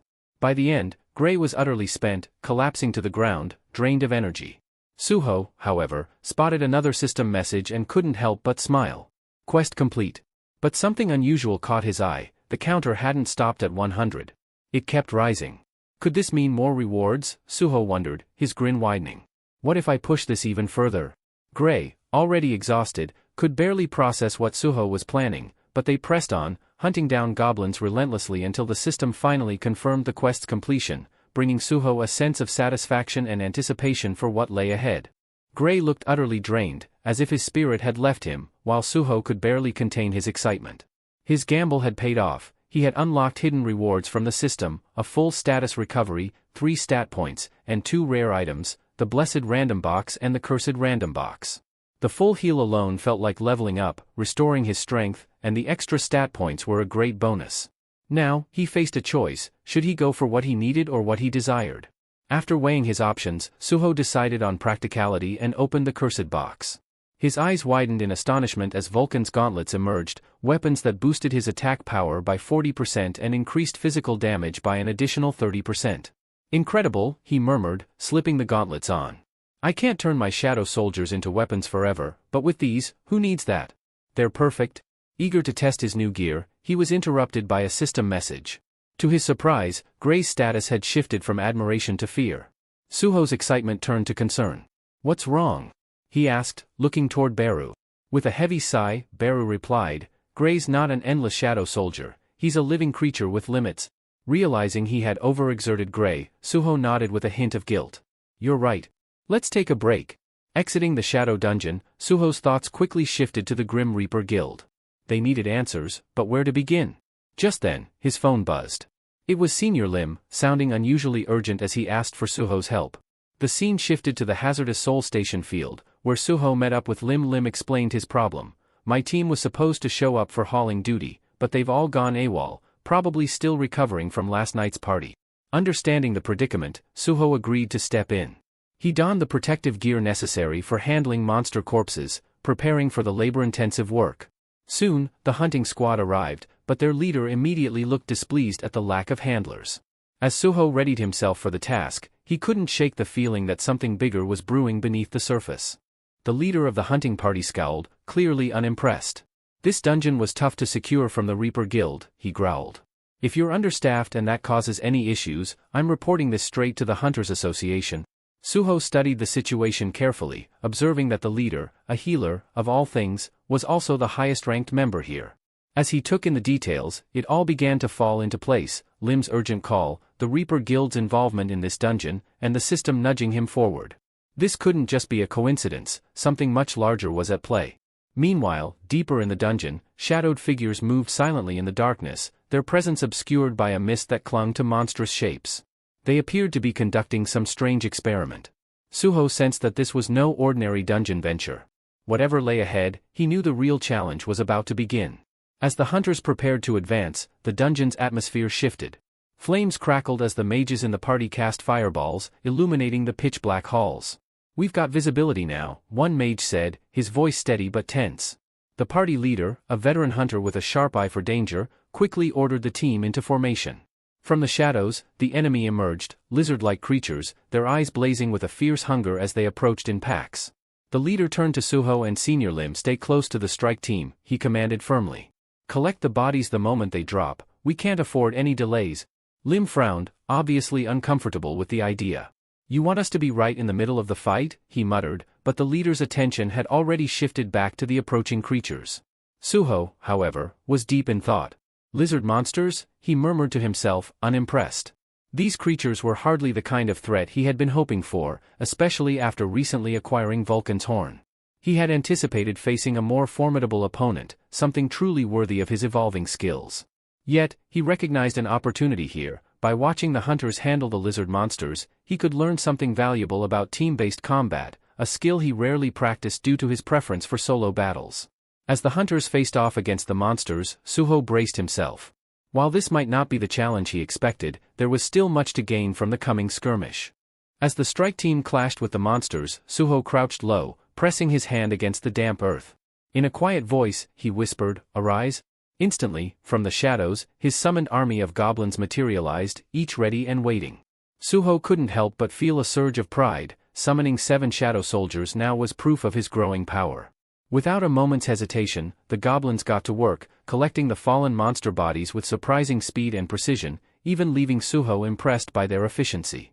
Meanwhile, the hunters continued their fierce battle, swords and spells meeting the resilient hides of the lizard creatures. As the fight reached its conclusion, the team leader glanced over his shoulder and froze, dumbfounded. The collection work was already finished. Suho's shadow goblins had completed it all in record time. What are those?" the leader managed, his eyes wide with astonishment. Suho stood calmly amid the aftermath, a slight smile playing at his lips. "They're my summons," he replied, as if it were perfectly ordinary. Senior Lim, nervously watching the exchange, braced himself, hoping the leader wouldn't start a confrontation. But to their surprise, the leader suddenly grasped Suho's hand, his expression shifting to excitement. "Join our strike team as an exclusive collector," he said eagerly, his tone filled with enthusiasm. "I'll pay you top rates." Suho raised his brows, momentarily surprised by the offer. "I don't see collection work as a long-term path," he replied carefully, though he couldn't help but appreciate the offer. Unfazed, the leader pressed further. "Then name your price," he insisted. Before Suho could respond, a team member approached them hastily, his face pale and voice trembling. "Captain, we found something unsettling." Curious and alert, the leader and his team followed the man to a small clearing. There, a human corpse lay on the ground, its body shrouded in a strange, ethereal blue flame. Despite the flames, it was evident that this person had been dead for a while. The leader knelt beside the body, his expression darkening. It's definitely human," he confirmed, his voice low and filled with concern. Suho and Senior Lim shared a tense look. "Is this who we think it is?" Lim murmured, his voice barely audible. Suho's face darkened, nodding in affirmation. "Yes, it's a mistborn. I've encountered one before." Not wasting any time, Senior Lim turned to the leader and spoke up. "Captain, this is a mistborn, a creature of immense power. They recently attacked our university, creating widespread chaos. We have to be careful." Before the leader could respond, more corpses appeared nearby, each radiating the same eerie blue flames. One of the hunters hesitated, suggesting they halt the mission and alert the Hunters Association about the strange findings. The leader weighed the situation, noting that the bodies seemed like ordinary humans rather than hunters. With several C-rank hunters in his party, he decided they could handle it. "We're pressing forward," he declared firmly. A hunter, clearly excited for the fight, smirked. "That's what I was hoping for." Suho, however, felt a deep unease. "Mistborn are far more lethal than you realize," he cautioned, but the leader brushed him off. "I'm the one in charge here," he replied, cutting Suho off. "Follow my lead. Let's keep moving." They ventured deeper into a dark, ominous tunnel, the air around them growing colder and heavier. The mages lit the way with flickering flames, casting unsettling shadows on the rough stone walls. The atmosphere felt charged, as if the dungeon itself was warning them to turn back. Meanwhile, deeper within the dungeon, screams reverberated off the stone walls, punctuated by the crackling of blue flames licking at fallen bodies. Watching from the shadows, 3 cloaked figures observed the macabre scene. Their faces hidden behind sinister masks, one figure, wearing a skull mask, growled in frustration. "The flames aren't strong enough. We're running out of resources." Beside him, another figure, resembling a giant rat, gave a grim nod. "We need to replenish our stock soon. With the hyena guild wiped out, we've lost our main supplier," muttered the figure in the skull mask, his voice tinged with frustration. "Without enough fuel, our stardust production will slow." The rat-like creature beside him narrowed its yellowed eyes, baring sharp teeth in a twisted grin. "Humans are nearby," the skull-masked figure suddenly hissed, his tone darkening. Perfect timing. The rat creature licked his lips, unsheathing his blade and letting it drag across the ground with a grating sound. "Leave it to me," he said, slinking off into the shadows with predatory intent. Back in the tunnel, the hunters were battling another wave of lizard monsters. The leader, pleased with their steady progress, took a moment to assess the team, healing those who needed it. "We've had a good run today," he remarked, a rare smile crossing his face. The hunters, pleased by the successful haul, agreed. One of them commented, "Good call on pressing forward." The leader reached into his jacket, pulling out a shimmering orb. Holding it up, he revealed, "This is stardust. Do any of you know what it is?" Curious, the hunters gathered around him, their eyes lighting up. Stardust was a rare and potent stimulant that could temporarily heighten a hunter's abilities. "Why didn't you tell us about this earlier?" one of them asked eagerly. "I was saving it for an emergency," the leader replied, his gaze fixed on the stardust, momentarily captivated by its glow. Suddenly, an ominous shadow loomed behind him. The rat-like creature struck with brutal swiftness, delivering a crushing blow that left the leader writhing in agony. The stardust orb slipped from his grasp and shattered upon impact with the ground. "He's still alive," the creature sneered, surprising the hunters with his cold, mocking voice. As the hunters took in the sight of this high-level monster, panic washed over them. The creature, unfazed, pointed his jagged sword at them, counting their numbers with an unsettling, calculating gaze. "I don't need all of you," he said with a wicked grin. "I'll have some fun with the strong ones, and the rest will die." Out of nowhere, the creature pulled out his own gleaming marble, a piece of stardust. The hunters stared, shocked and horrified. Not only could this monster speak, but it possessed the rare stardust as well. "Let the game begin," the creature sneered, a twisted excitement flashing in his eyes. The hunters sprang into action, but the monster was ready. With a brutal swipe, he struck down the first hunter in a single, bone-chilling move. He turned to the mage who had been illuminating the tunnel and, with merciless precision, dispatched him, casting the tunnel into pitch darkness. The sudden loss of light threw the remaining hunters into chaos. Blind and terrified, they were defenseless. The monster moved through the darkness like a deadly specter, his blade a lethal blur slicing through the disoriented group. Their cries echoed briefly before fading into silence. When the carnage ended, the creature seized the fallen leader by the collar, dragging his body across the blood-stained ground. Firewood secured, he muttered coldly, abandoning the other wounded hunters to their grim fate. As he vanished into the shadows, a chilling silence filled the tunnel. In that moment, a system message blinked into Suho's view, a new quest notification. He quickly scanned it, a rescue mission. His mind reeled as he took in the devastation around him. "What in the world happened here?" he murmured under his breath, feeling a heavy weight settle in his chest. Noticing Suho's troubled expression, Beru materialized beside him, asking if something was wrong. Suho explained, his voice grim, that the system had alerted him to a quest involving a powerful enemy who had taken the strike team hostage. His eyes returned to the system display, where rewards awaited, depending on how many he could save. A steely determination gripped him. These people were in real, immediate danger. Without wasting another second, he plunged into action. Suho whirled around, his expression fierce, and urgently called out to Senior Lim, "The strike team's in serious danger. You need to get out of here now." Senior Lim looked at him, bewildered by Suho's sudden urgency. "What's going on? Where's this coming from?" he asked. Suho, resolute, replied, "Just trust me. My instincts are screaming at me." Without waiting for further questions, he swiftly summoned 2 goblins, instructing them to escort Lim to safety. Lim, still processing, asked, "And what about you?" Suho's response was firm and unexpected. "I'm going after them." Understanding the gravity of Suho's determination, Senior Lim quickly realized that staying would only slow Suho down. "Fine, but I'll bring reinforcements from the Hunter Association as soon as I'm out," he promised. Suho nodded his thanks. Shedding his protective suit, he summoned Gray from the shadows, a surprising move considering Gray's confinement to the shadow dungeon. But there was no time to question how he'd done it. As Gray materialized, Suho activated his bonding skill and slipped on the powerful Vulcan gauntlets. The transformation was striking, he looked like he was ready for an all-out battle. With urgency, he turned to Beru. "Let's go." The two raced through the dungeon, silence pressing in on them, tension building with every step. Finally, they reached a door bathed in an eerie green glow, and the air was thick with the coppery scent of blood. Inside, a grim sight awaited. The floor was littered with bodies, discarded without care. Nearby, a monstrous rat-like creature was boasting to his companions. "Got more firewood," he sneered. One of his comrades glanced at him, commenting on his quick return. The rat creature replied with cold indifference, "The humans were no match." Another creature murmured with satisfaction, noting that soon the dungeon would open further, allowing them to summon demons. As a reward for his efforts, the rat-like creature was assigned the task of preparing the bodies for the flames. Grumbling under his breath about the fairness of it all, he got to work. Among the trio, it became clear that the towering brute was the leader, while the rat-like one was the youngest.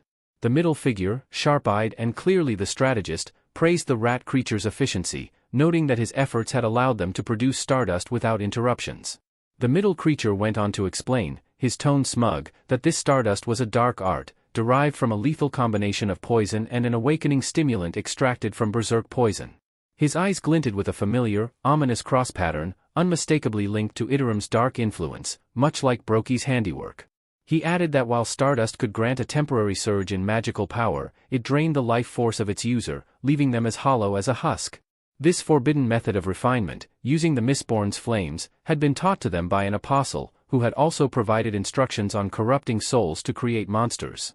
Suddenly, one of the monsters froze, sensing something approaching rapidly. Suho was closing in, faster than expected. The trio looked at each other, puzzled. They believed the rat creature had already eliminated all the intruders. Their confusion was short-lived as the door suddenly exploded inward with a powerful kick, crashing into the room. The rat creature reacted swiftly, slicing the door in half with a flick of his sword, his narrowed eyes fixing on the intruder. Suho and Beru made a striking entrance. But before Suho could even speak, he froze momentarily, stunned by the sight before him. 3 demonic figures stood around the Mistborn, who were bound to stakes, flames licking at their bodies in a ritualistic, horrifying scene. His mind raced to make sense of it all, but a sudden system alert interrupted his thoughts, confirming that no survivors had been lost yet. He had no time to process this revelation as a blade suddenly sliced through the air toward him. Suho arched back just in time, narrowly dodging the strike aimed at his neck. The rat monster, who had launched the attack, looked surprised at Suho's reflexes.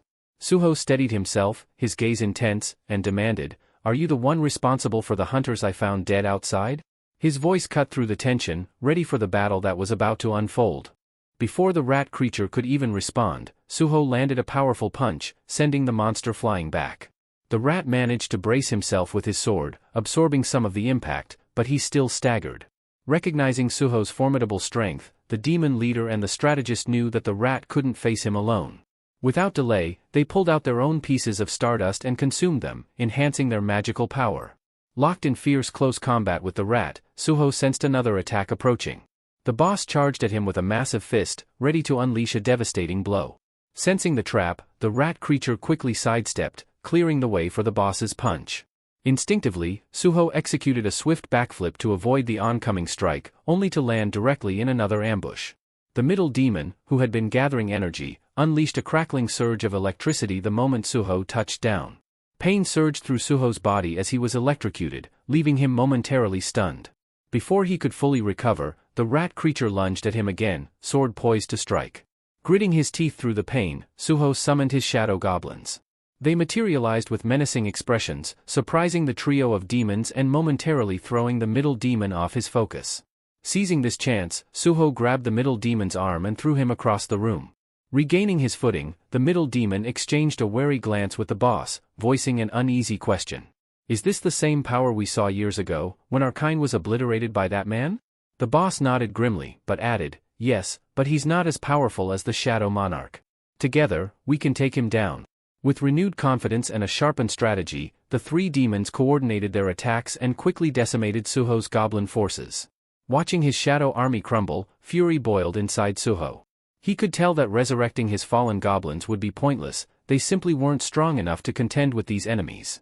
Individually, each demon was weaker than Brokey, but combined, they became a fearsome adversary. The scene briefly shifts to earlier that day, where Beru had asked Suho why he hadn't yet revived Brokey as a shadow soldier. Having absorbed Brokey's remains, Beru could access fragments of his memories, but Suho had held back from taking the final step.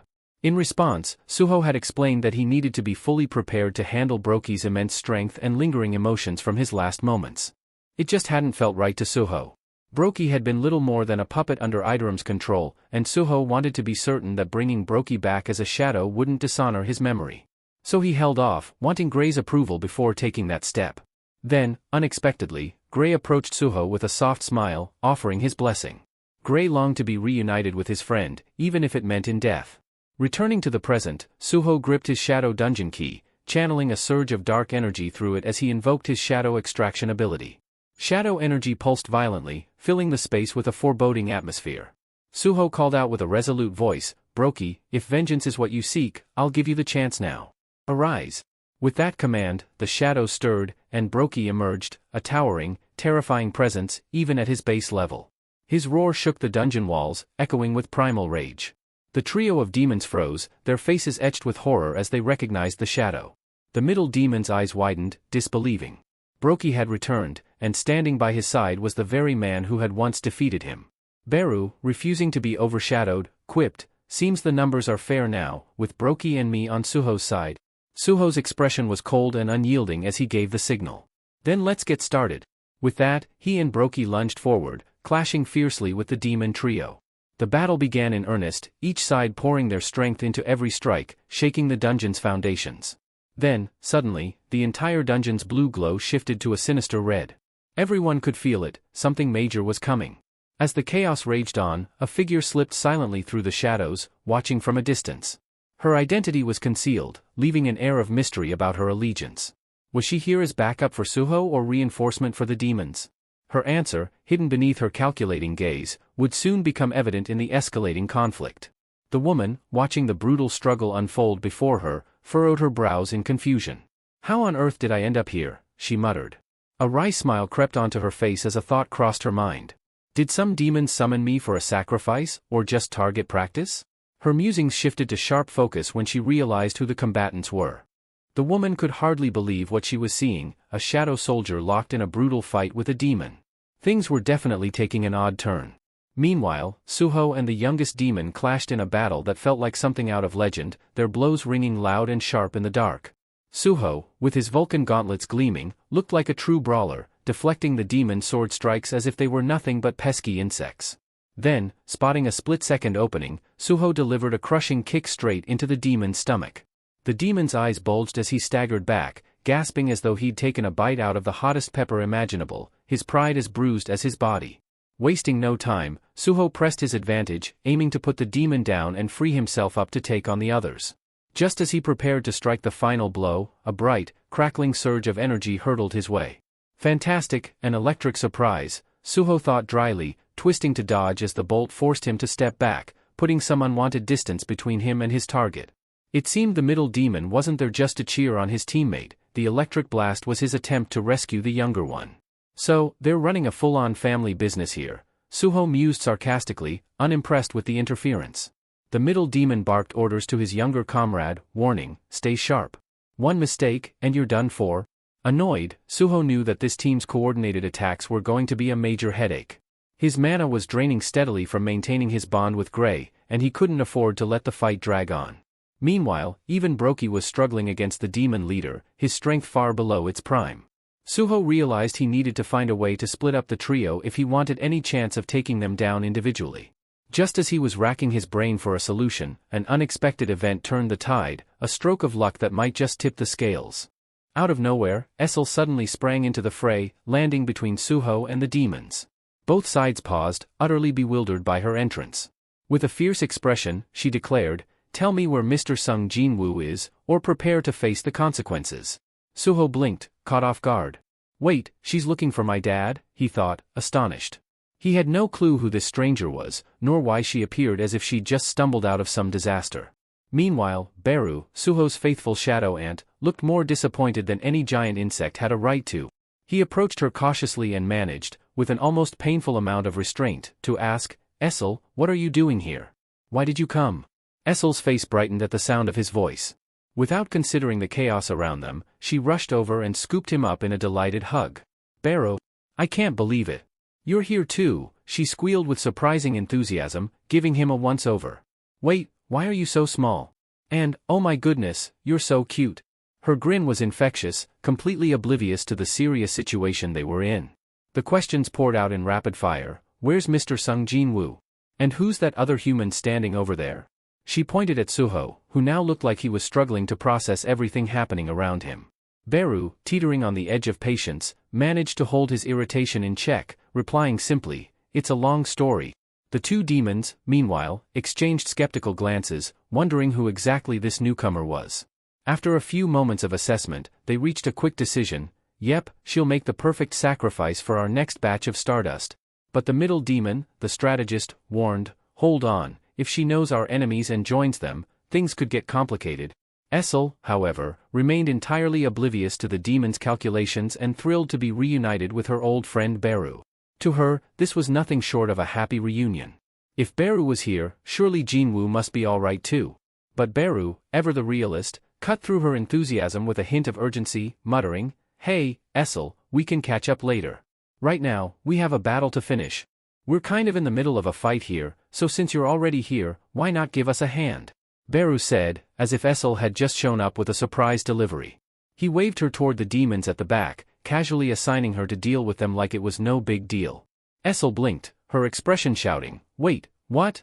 Meanwhile, Suho was still standing there, his mind racing to catch up. Who is this person? And where have I seen her before? He thought, thoroughly confused. But the demons weren't about to let her arrival throw off their plan. The middle demon sneered, "Let's take her first. She's injured, and we could use her blood for more stardust." With that, he signaled to the others, clearly eager to move. Just then, Suho's memory sparked faintly. "Hold on, I think I've seen her before, but I can't quite place it," he murmured, scratching his head. Then, noticing her weakened state, he questioned, "Can she even take on these guys?"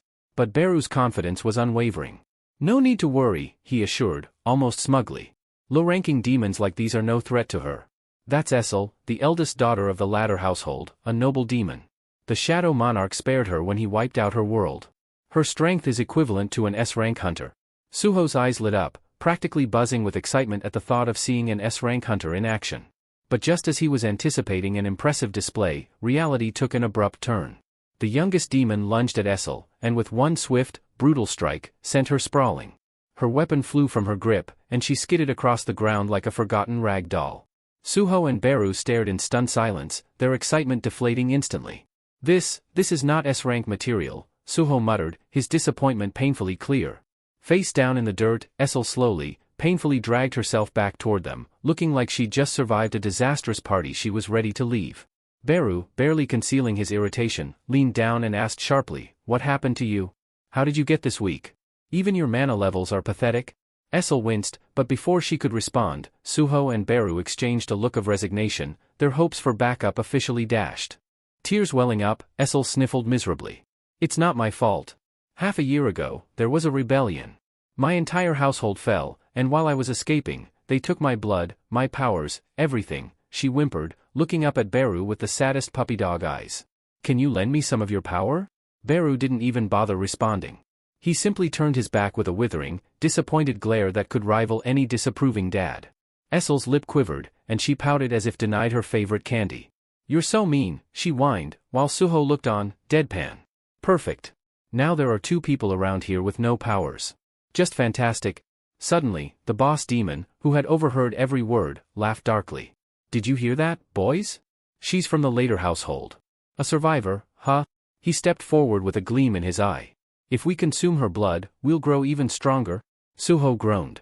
"Right back to square one. If only I could separate them for a one-on-one fight, I'd take them down without a problem." But then, Beru, ever the tactician, raised his hand with a smirk, red energy swirling around him. "I think I have a brilliant solution," he said, voice dripping with smug confidence. "I've got some mana back, and I'm about to put it to good use."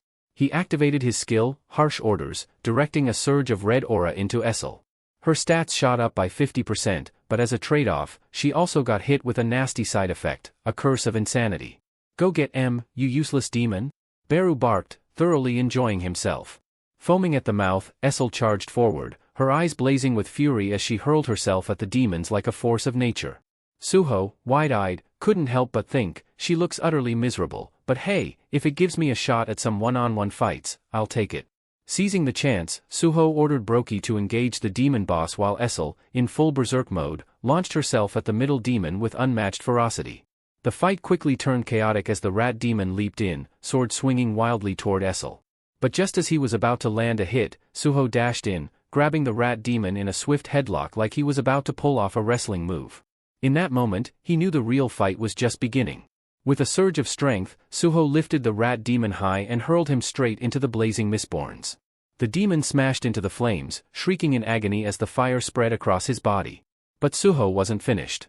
He seized the demon's fallen sword and, with a powerful strike, cleaved the rat in two, ending its life with finality.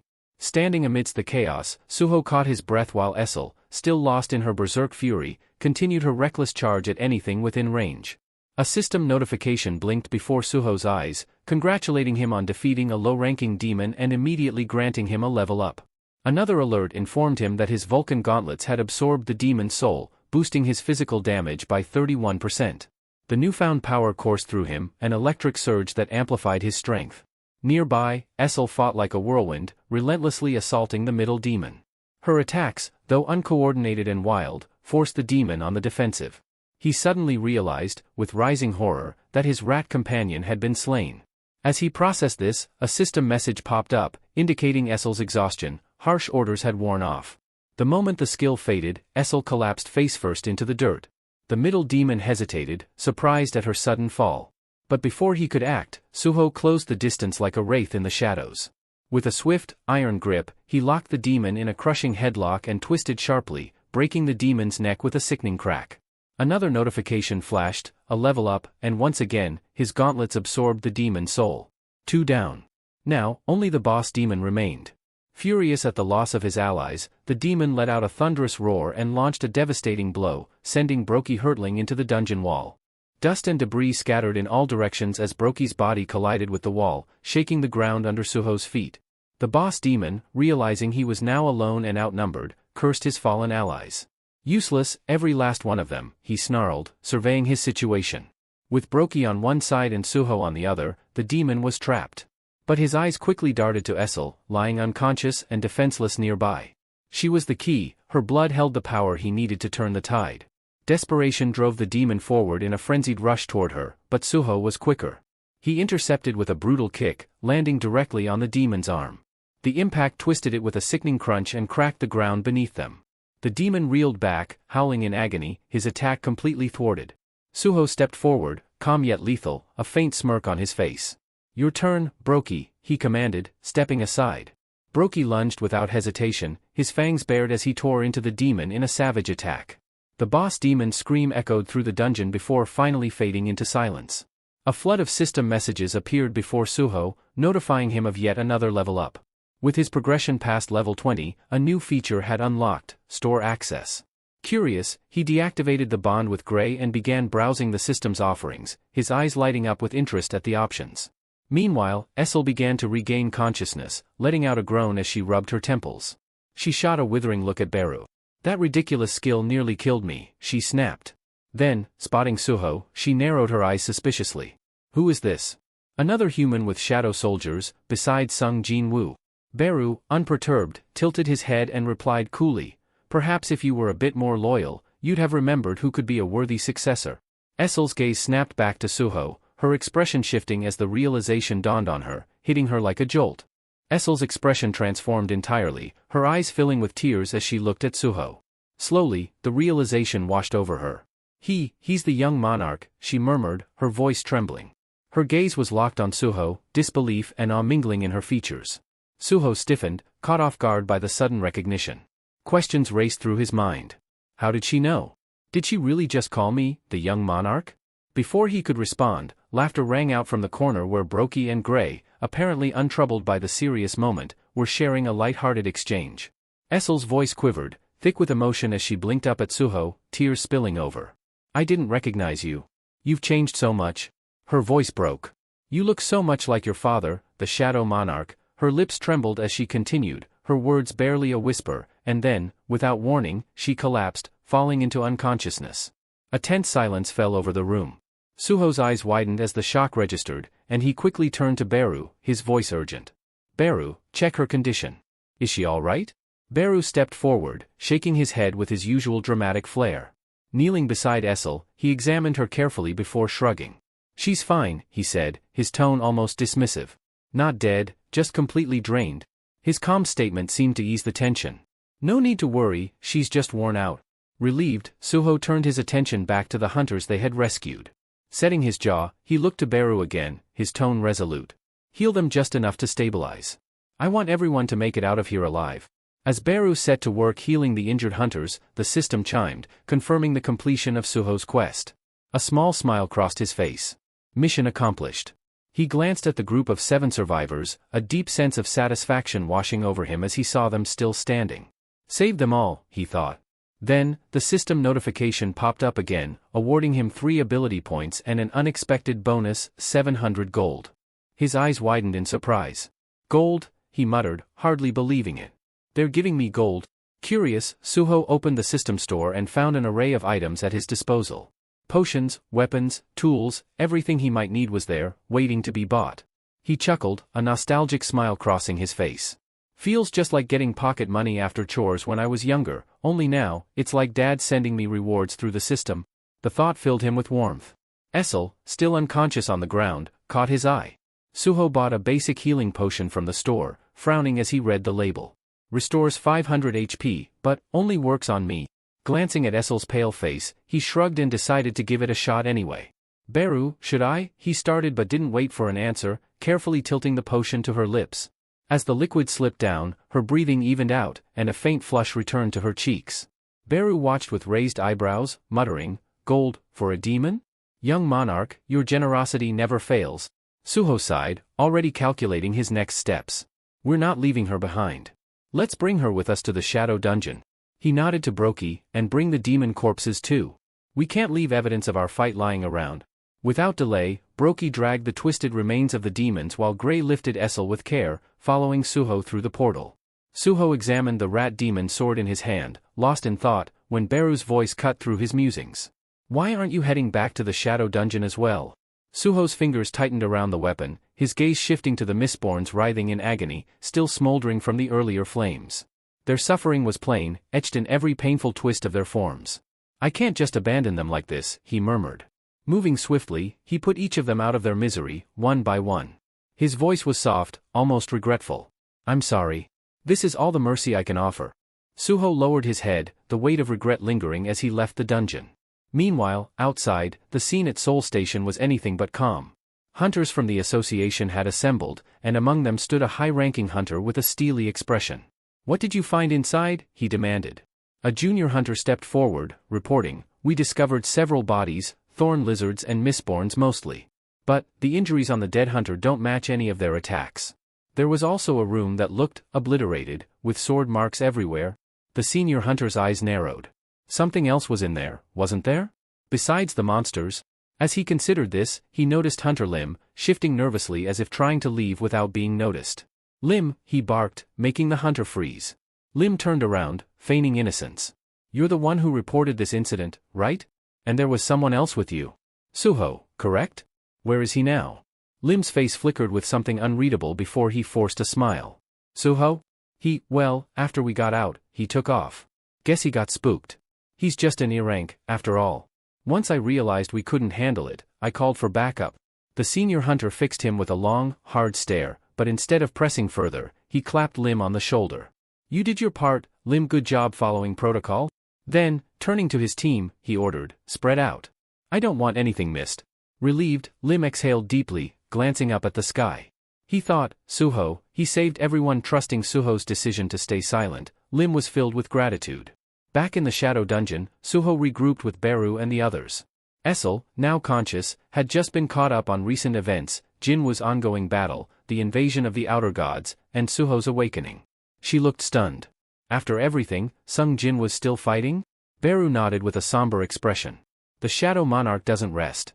He entrusted me with breaking Suho's seal. But honestly, our young monarch," Beru glanced at Suho, pride evident in his gaze. "He didn't even need it. He's already stronger than we ever anticipated." Suho turned to Essel. Suho's curiosity was piqued. "Wait, have we met before?" he asked, eyeing Essel closely. Essel's face brightened with excitement. "Yes. Back during the tutorial your father created for you. Don't you remember?" Suho scratched his head, trying to piece together the memory. His mind felt foggy until a flash of recognition hit him. "Wait, you're the one who surrendered the instant you saw me, right?" Beru couldn't hold back a snicker. "Couldn't even handle a simple task," he scoffed, making Essel's cheeks flush with embarrassment. She fell quiet, her gaze averted, obviously flustered. But Beru's tone shifted as he looked at her, his voice lowering. "Essel, what happened in the demon realm? How did you become this weak?" Essel's expression darkened, a shadow of grief passing over her face. She took a shaky breath. "I assume the young monarch has heard of how Lord Sung Jinwoo conquered the demon tower, leaving the later household in charge." Her voice was a quiet murmur, full of reverence and pain. "We guarded it faithfully, waiting for the Shadow Monarch to summon us, but the call never came. For a while, we lived in relative peace." Her voice trembled as she continued. But half a year ago, that peace was shattered. It began with something called stardust, an enhancer that magnifies magical strength. This stimulant began circulating in the demon realm. Suho's eyes narrowed. He remembered the earlier fight, when the demons had used something similar before attacking. Stardust, so that's what it was, he muttered to himself. Essel's voice grew tense with resentment. It doesn't do much for high-ranking demons, but for the low-ranked? It grants power with no apparent cost. For them, it was both a blessing and a curse. With the Shadow Monarch gone so long, these low-level demons saw it as their opportunity. They formed alliances, banded together, and eventually rebelled against the later household. As she spoke, her hands trembled, and her voice became strained with the weight of painful memories. What started as unrest became a war. We fought to hold our ground, but they were relentless. The rebellion only grew, and before we knew it, the demon realm was consumed by chaos. Essel's voice quivered as she spoke, each word heavy with sorrow. We fought, my family, my entire household fought with everything we had to protect the demon castle, the stronghold entrusted to us by the Shadow Monarch himself.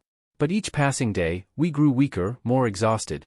Tears began to gather in her eyes, and her body trembled as painful memories resurfaced. In the end, we lost. They destroyed us. Every last member of my household was sacrificed. Her voice broke, and a tear traced a path down her cheek. I barely survived by chance, but even so, they drained so much of my blood that I lost my powers. How could I possibly face the Shadow Monarch now, after failing like this, after losing everything? The grief in her words cast a somber stillness over the room, each unspoken sorrow weighing heavily in the air. But then, unexpectedly, Suho's voice rang out, firm yet gentle. You did everything you could. Essel looked up at him, startled, disbelief etched into her tear-streaked face as if she couldn't believe her ears. Suho stepped closer, his expression sincere.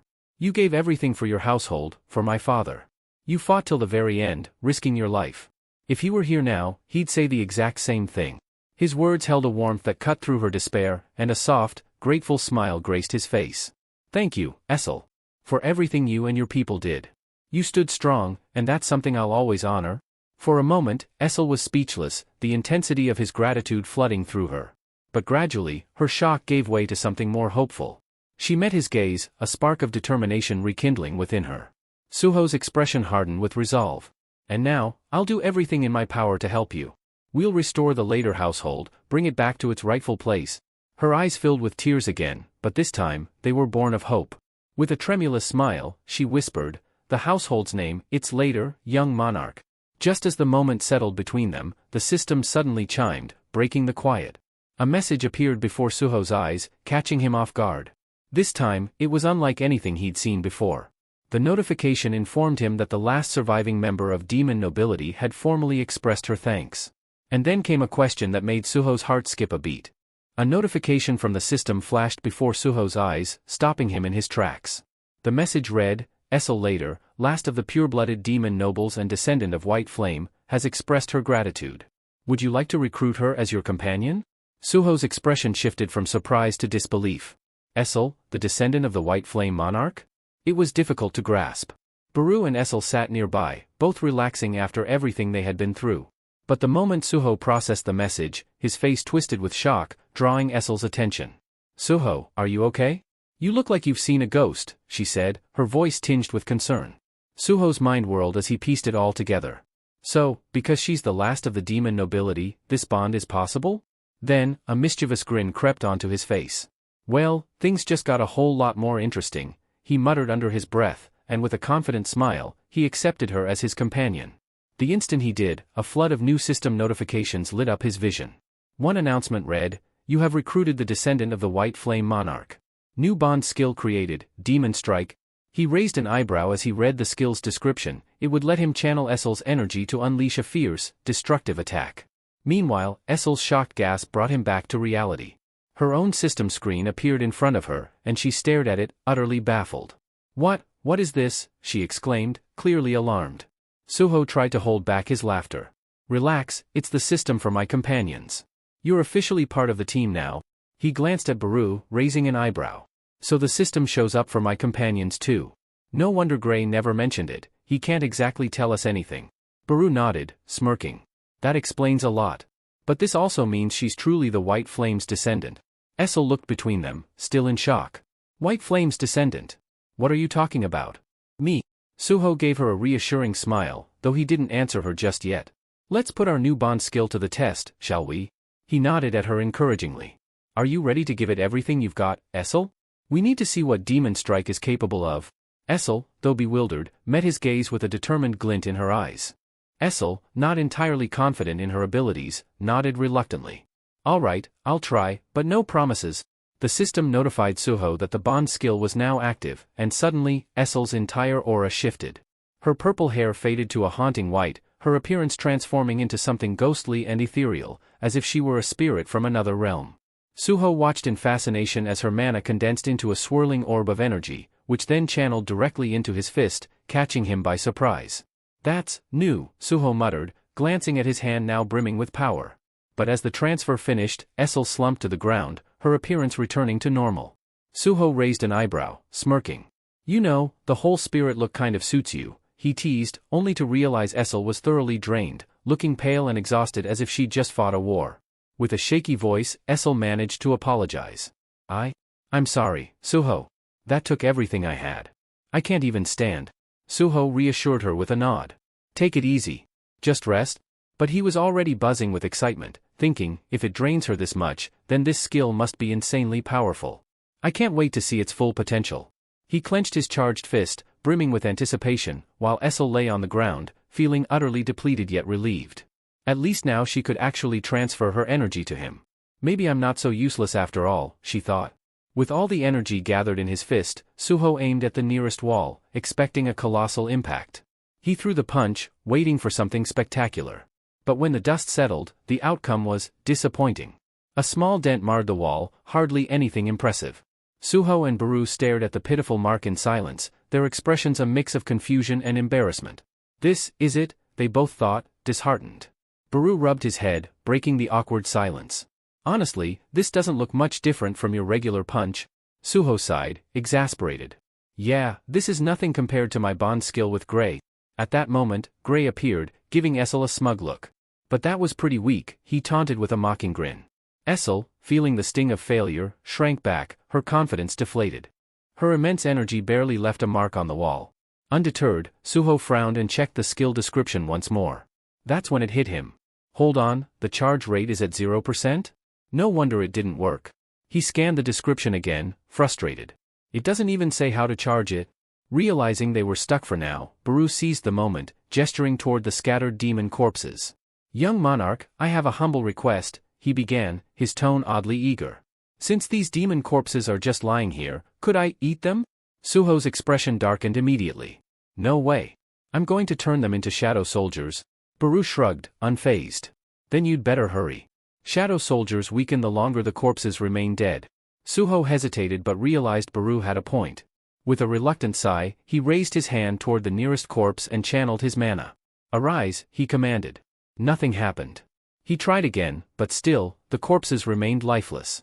The system chimed with a notification, extraction failed. The corpse's mana is corrupted, preventing shadow conversion. Great, Suho muttered in frustration. He turned to Baru. The mana in these demons is tainted. I can't extract their shadows. Baru nodded knowingly. Even the Shadow Monarch couldn't create shadow soldiers from corrupted beings. He used contracts instead, like with the later household. Essel, sitting quietly nearby, flinched at the mention of her fallen household. Though the memory stung, she kept her head low, saying nothing to avoid drawing attention to herself. With the corpses now useless to him, Suho relented. Fine, Baru. Go ahead and eat them. Baru's eyes gleamed with satisfaction as he began devouring the corpses, while Suho turned his attention back to Essel. He crouched beside her, offering a small vial. Here, drink this. It'll help you recover. Essel blinked, startled by his gesture. I don't deserve this. I've done nothing but fail you, she murmured, her voice tinged with guilt. Suho's expression softened, his tone reassuring. You're being too hard on yourself. We're companions now. You can rely on me a little? He paused, then added with a grin, besides, I've already set aside a space for you to stay. You can rest here in the shadow dungeon? Essel's eyes widened in surprise. A space, for me? Before Suho could answer, the system chimed again, a section of the shadow dungeon has been designated for the descendant of the White Flames. Essel later had officially become the ruler of her designated area within the shadow dungeon. However, the peaceful moment was shattered when Baru let out a sharp, alarming cry. Both Suho and Essel immediately turned toward him, their faces etched with concern. "What's wrong?" Suho asked, his voice steady but tense. Beru, still finishing the remnants of his macabre meal, paused. Swallowing hard, he fixed them with a grave expression. "I've uncovered something critical," he said, his tone growing darker. A heavy silence descended over the group. The weight of Beru's discovery was palpable as Suho, Essel, Gray, and Brokey gathered around him. It was clear that whatever Beru had learned could change everything. "I've finished consuming the demons," Beru began, his eyes narrowing with intensity. "Their memories revealed a lot, but before I explain everything, there's one thing you need to know first." He paused, his voice colder than ever. "Stardust isn't just circulating in hell. It's on Earth as well." Essel gasped, her eyes widening in shock. "Stardust, on Earth?" she repeated, her voice trembling with disbelief. But Beru wasn't done. He turned to Suho, his expression unreadable. "And the Mistborn? They aren't just some random monstrosities. They're creatures, from outer space." The revelation hung in the air like a storm cloud. Suho's mind raced, struggling to comprehend the enormity of Beru's words. What they faced wasn't just confined to hell. This was a battle far greater in scale, one that spanned realms and dimensions. "And it gets worse," Beru continued, his gaze now shifting to Brokey. "This isn't just some isolated incident. By sheer misfortune, Brokey is tied to this mess too. But it's not just him, the entire Hyena Guild is involved." Beru raised a hand, conjuring shadowy images in the air. The visual projections played out the grim truth, their horrifying details striking a nerve with everyone present. "The demons were supplied with humans," Beru explained. "And those humans came from the Hyena Guild. Once captured, they were subjected to a horrifying process, transformed into Mistborn. But that's not all. The Mistborns were then harvested. Their very essence was extracted and used as the core ingredient for Stardust." Essel recoiled in horror, the truth shaking her to her core. Meanwhile, Suho clenched his fists, his mind ablaze with fury.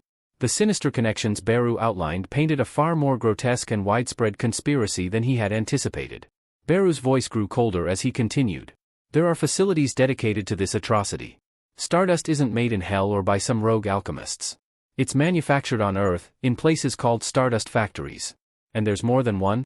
The room seemed to darken under the weight of Beru's revelation. The sinister network of demons, Mistborns, Stardust, and human traffickers was more insidious than they had imagined. For Suho and his companions, the battle ahead was no longer just about survival, it was about stopping an interdimensional nightmare from consuming both Earth and Hell. Beru's voice remained calm but carried an ominous weight as he explained the sinister operation. The Hyena Guild abducted the humans, and then the Reaper Guild transported them to these factories. There, the factories extracted materials from the Mistborn to mass-produce Stardust. He paused, his sharp gaze locking onto Suho. "The Iterim are behind all of this. There's no question." The revelation struck Suho like a hammer. The Iterim, the invasion, it was all tied together in a web of darkness. His mind reeled, trying to make sense of it, but before he could speak, Beru's next words hit even harder.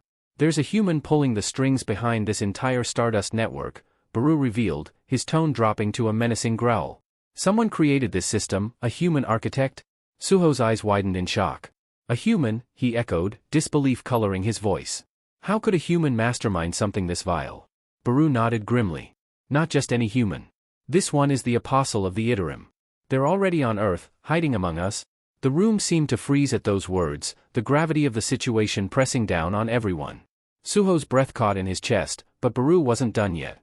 "There's more," Beru added, his tone colder than before. "The apostle isn't working alone. Another human is aiding them, a high-ranking one. Lee Minsung, the vice guildmaster of the Reaper Guild. If we investigate him, we might uncover the apostle's location." As if on cue, the scene shifted to the bustling exterior of the Hunters Association building. A throng of reporters had gathered, their anticipation palpable as they waited for a significant development. Suddenly, the crowd stirred, cameras clicking and microphones thrust forward as a figure emerged from the building. Lee Minsung, the vice guildmaster of the Reaper Guild, stepped into the chaos. His movements were brisk, but his face betrayed unease. The reporters swarmed him, firing relentless questions. "What's the status of the investigation into the Reaper Guild's activities?" one called out. "Are you aware of the Hyena Guild's involvement in the kidnappings?" another pressed. "What's the connection between your guild and the Soul Station dungeon?" The barrage of inquiries clearly rattled Lee. He raised a hand, attempting to calm the storm, but his voice trembled as he responded. "The Reaper Guild has been doing everything it can to navigate this chaotic world since the cataclysm 2 years ago. We've worked tirelessly to maintain order." His words, though delivered in a measured tone, lacked conviction. As he pushed through the crowd, his discomfort grew more evident, leaving the reporters and the public with more questions than answers. Lee's voice trembled as he addressed the crowd, feigning remorse. "We partnered with the Hyena Guild because they specialize in public service. Most of their hunters are D-rank, and they've always been efficient," he explained, his hands subtly shaking to emphasize his supposed distress. "Regarding the Soul Station dungeon," he continued, "we saw it as an ideal training ground for new hunters to hone their skills. But now, after all that's happened..." His voice cracked, his head bowing slightly. "It's clear I made terrible misjudgments. This disaster is my fault." The reporters, momentarily caught off guard, exchanged glances as Lee's words hung in the air. Then, as if on cue, tears welled up in his eyes. He began to sob, his shoulders shaking as he choked out, "If only I had been better. No one should have had to die because of my incompetence." He wiped his face, the image of a broken man crushed under guilt. The crowd of reporters softened, their initial skepticism melting into sympathy. Camera flashes slowed, and murmurs of understanding rippled through the throng. Many began nodding, convinced by his apparent sincerity. Lee turned and slowly walked toward his car, his steps heavy with false regret. Yet, as soon as he was out of the spotlight, his entire demeanor shifted. A sly grin curled on his lips, his posture relaxed and arrogant. "Fools," he thought smugly. They swallowed every word. His tearful act had worked perfectly, as it always did. Though the Hunters Association's leniency puzzled him, he dismissed it with a shrug. "They'll never tie the Stardust operation to me. I'm untouchable." He approached his car, radiating confidence. In the shadows nearby, Suho observed him silently, his presence masked. "Beru," he whispered to his loyal companion standing at his side, "do you sense any trace of the Iterim's influence on him?" Beru focused for a moment before shaking his head. "No. He's not controlled by the Iterim like Broki was." Suho's expression darkened, his mind racing. "Then we'll find out the truth another way," he muttered, preparing to act. Beru's hand shot out, gripping Suho's arm firmly. "Don't act recklessly," he cautioned, his voice low but firm. "I've seen your strength, Suho. I've watched you overcome enemies no one else could face. But this is different. If you rush in now, it could cost us everything. And if it comes to that, I'll stop you myself, even if it costs me my life." Suho's gaze locked onto Beru's, a flicker of frustration flashing in his eyes. But beneath that, he saw the unwavering loyalty in his companion's expression. After a tense moment, Suho relented, his clenched fists relaxing at his sides. "All right," he said, his tone measured. "We'll wait, for now." As Lee Minsung approached his car, he suddenly stopped, his body tensing unnaturally. His crimson eyes flickered, scanning the surroundings with a penetrating gaze. His head tilted slightly, as if sensing something unseen. After a moment of silence, he seemed to brush off the feeling and resumed his stride, his casual demeanor returning. Hidden in the shadows, Beru's expression darkened. "The mana radiating from him, it's extraordinary," he murmured to Suho, his voice heavy with unease. "I've never felt anything like it. He's far stronger than he appears." Suho's fists clenched, the frustration evident in his tightened jaw. "What are you saying, Beru?" he demanded quietly. Beru met his gaze. "Lee Minsung isn't just a vice guild master. His power rivals that of an A-rank hunter, perhaps even higher. If we're going to confront him, we must tread carefully." The scene shifted to a lavish lounge, a setting dripping with opulence. The plush velvet chairs, ambient lighting, and meticulously crafted dishes spoke of extravagant indulgence. The air was thick with a sense of exclusivity, a place where only the elite could afford to relax. Lee lounged in one of the oversized chairs, exuding a casual arrogance. His fingers scrolled lazily across his phone as he smirked, his face lit up by the glow of the screen. Articles flooded his feed, all singing his praises.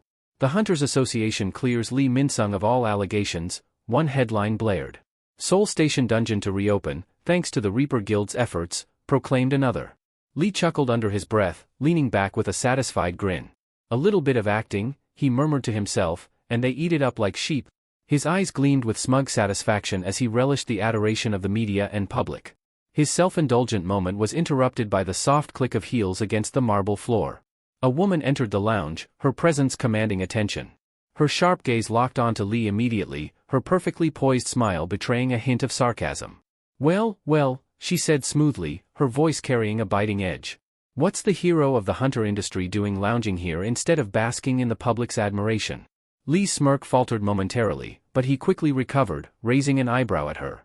She strode confidently across the room, brushing past the other women surrounding him as if they were insignificant. Without hesitation, she took a seat beside him, her polished demeanor never wavering. With a simple flick of her hand, she dismissed the girls lounging around him. They hesitated for a moment but obeyed, casting curious glances as they left the room.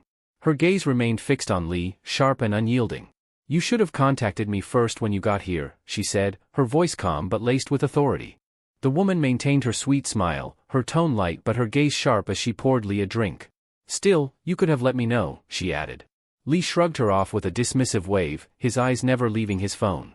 "I don't need to report every little thing to you," he replied coolly, his tone laced with indifference. The woman chuckled, masking her contempt with a veneer of politeness. Arrogant fool, she thought, her mind painting a picture of the man before her. Born into privilege, he was blind to his flaws, too full of himself to recognize how far he had fallen. As she handed him the drink, her thoughts drifted to the aftermath of the cataclysm. His pride had taken a hit when he awakened as only an A-rank hunter. The once celebrated star of South Korea's hunter world had been overshadowed by his former driver, Lim Tae-yu, one of the rare S-rank hunters in the country. The power dynamic had shifted dramatically, and Lee's ego had yet to recover. What puzzled her most was why Lee had joined the Reaper Guild, a guild established by Lim Tae-yu himself. Still, she pushed the thought aside and leaned in closer, her voice dropping to a near whisper. "Shall we talk business now?" Lee's expression didn't change as he scrolled through his phone. "What business?" he asked flatly, disinterest dripping from his tone. Her lips curled into a cunning smile as she leaned closer, her voice soft and conspiratorial. "Stardust," she said, her eyes glinting with calculation. "You know what I mean. I want to buy it in bulk." Lee's demeanor shifted, his fingers tightening around his glass before he slammed it onto the table, irritation flashing in his eyes. "Haven't you heard?" he growled, his voice low and tense. "I've lost a distributor and a factory recently. Meeting demand is out of the question right now." The woman's smile didn't waver. If anything, it widened. "Oh, come now," she said sweetly, ignoring his frustration. "A man of your resourcefulness must have other options. Surely, the vice guildmaster of the Reaper Guild can find a way to meet his client's needs." Lee studied her for a long moment, weighing his options. Finally, he leaned back in his chair, his expression cold. "I could put some pressure on my business partner," he said slowly, his tone calculated. "I knew you wouldn't disappoint," she purred, satisfaction gleaming in her eyes. But Lee's thoughts were already elsewhere, his mind churning with frustration. "I'll have to deal with him again," he mused, irritation bubbling to the surface. "That damned partner of mine has grown too defiant lately." The scene transitioned to a high-rise office overlooking the glittering Seoul skyline. A figure stood silently by the window, his back turned, the city lights casting an eerie glow around him. His yellow eyes gleamed unnaturally, exuding a menace that could chill even the bravest soul. This was no ordinary man, he was the apostle of the Yttrium, Lee's enigmatic and dangerous partner in the Stardust operation. Meanwhile, deep within the Shadow Dungeon, chaos reigned as waves of goblins surged forward. Gray moved like a phantom, his blade slicing through the air with lethal precision. He darted between the goblins, each strike finding its mark, leaving a trail of lifeless bodies in his wake. His movements were fluid, efficient, a testament to his growth as a hunter. Nearby, Essel held her ground, her spear a blur as she struck down multiple goblins at once. Her skill had improved significantly. Her attacks were sharp and controlled, though they lacked the raw brutality that defined Suho's combat style. And Suho was a force of nature. With his Vulcan gauntlets glowing faintly, he charged into the fray, each punch obliterating clusters of goblins with ease. His relentless assault turned the tide of battle, leaving destruction in his path. As the last goblin fell, Suho's expression remained grim. He wiped sweat from his brow and surveyed the carnage. "This still isn't enough," he muttered, frustration flickering in his eyes. Suho's expression darkened as his thoughts churned. Gripping the summoning horn tightly, he turned to Beru, his voice cold and commanding. "Call the next horde," he ordered, his tone leaving no room for argument. Beru, standing silently beside him, studied Suho intently. He's getting impatient, Beru thought, recalling the conversation they had earlier. But given everything that's happened, it's understandable. Earlier, Beru had gathered Suho and his companions, his shadowy figure looming over them as he outlined their mission. His voice was low and steady, carrying the weight of his authority. "Our objective is to uncover information about the Apostle of the Yttrium from Lee Min-sung. He controls the Stardust distribution chain, and his knowledge could lead us directly to the source. But know this, contact with him will likely lead to a confrontation, and it won't be an easy one." Suho had asked the question on everyone's mind. "And if he refuses to talk?" Beru's response was chilling. "If he refuses, I'll have no choice but to consume him." The Shadow Monarch has granted me permission to devour those who are irredeemably evil. But remember, this only works if we can defeat him first. Beru's gaze swept across the group, assessing their capabilities. Suho, he said, his tone direct, without your bonding skill, your current strength is equivalent to a C-rank hunter. Gray, you're at D-rank without enhancements. Essel, Beru's voice trailed off, and his expression hardened. You're barely at C-rank. Essel's face fell, her eyes shimmering with unshed tears. If only I had my powers back, she thought bitterly. I could be more helpful to Suho. Beru, sensing her despair, continued. With your bonding skill, Suho, you can reach B rank. But remember, rank isn't everything. Even within the same rank, power can vary drastically. It can take 10 D rank hunters to bring down a single C rank. His voice grew darker. And Lee Minsung, he's A rank. As we are now, we don't have the strength to face him head on. Essel, her emotions flaring, snapped. What about you? You're not weak, Beru. You could fight him? Beru shot her a sharp look, irritation flashing in his golden eyes. I am a marshal, he retorted firmly. Don't underestimate me. Suho, however, looked down, frustration written across his face. How can I grow stronger, he wondered. Back in the present, the air in the dungeon grew heavy as the system window flickered into view, displaying the number of goblins they had defeated. The count was high, but it wasn't enough to satisfy Suho. His grip tightened on the horn as he prepared for the next battle. After completing their daily quest, Essel and Gray paused to catch their breath while Suho's eyes stayed fixed on the system screen. His brow furrowed as he noted something peculiar. The kill count isn't increasing like it used to.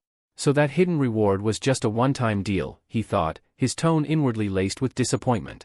With a flick of his finger, Suho opened the rewards list. Among the items displayed was a random loot box. He tapped to open it, watching with anticipation as the box revealed its contents. An ashen ring. The description blinked on the screen. D-rank item, ashen ring. Increases sense by +5.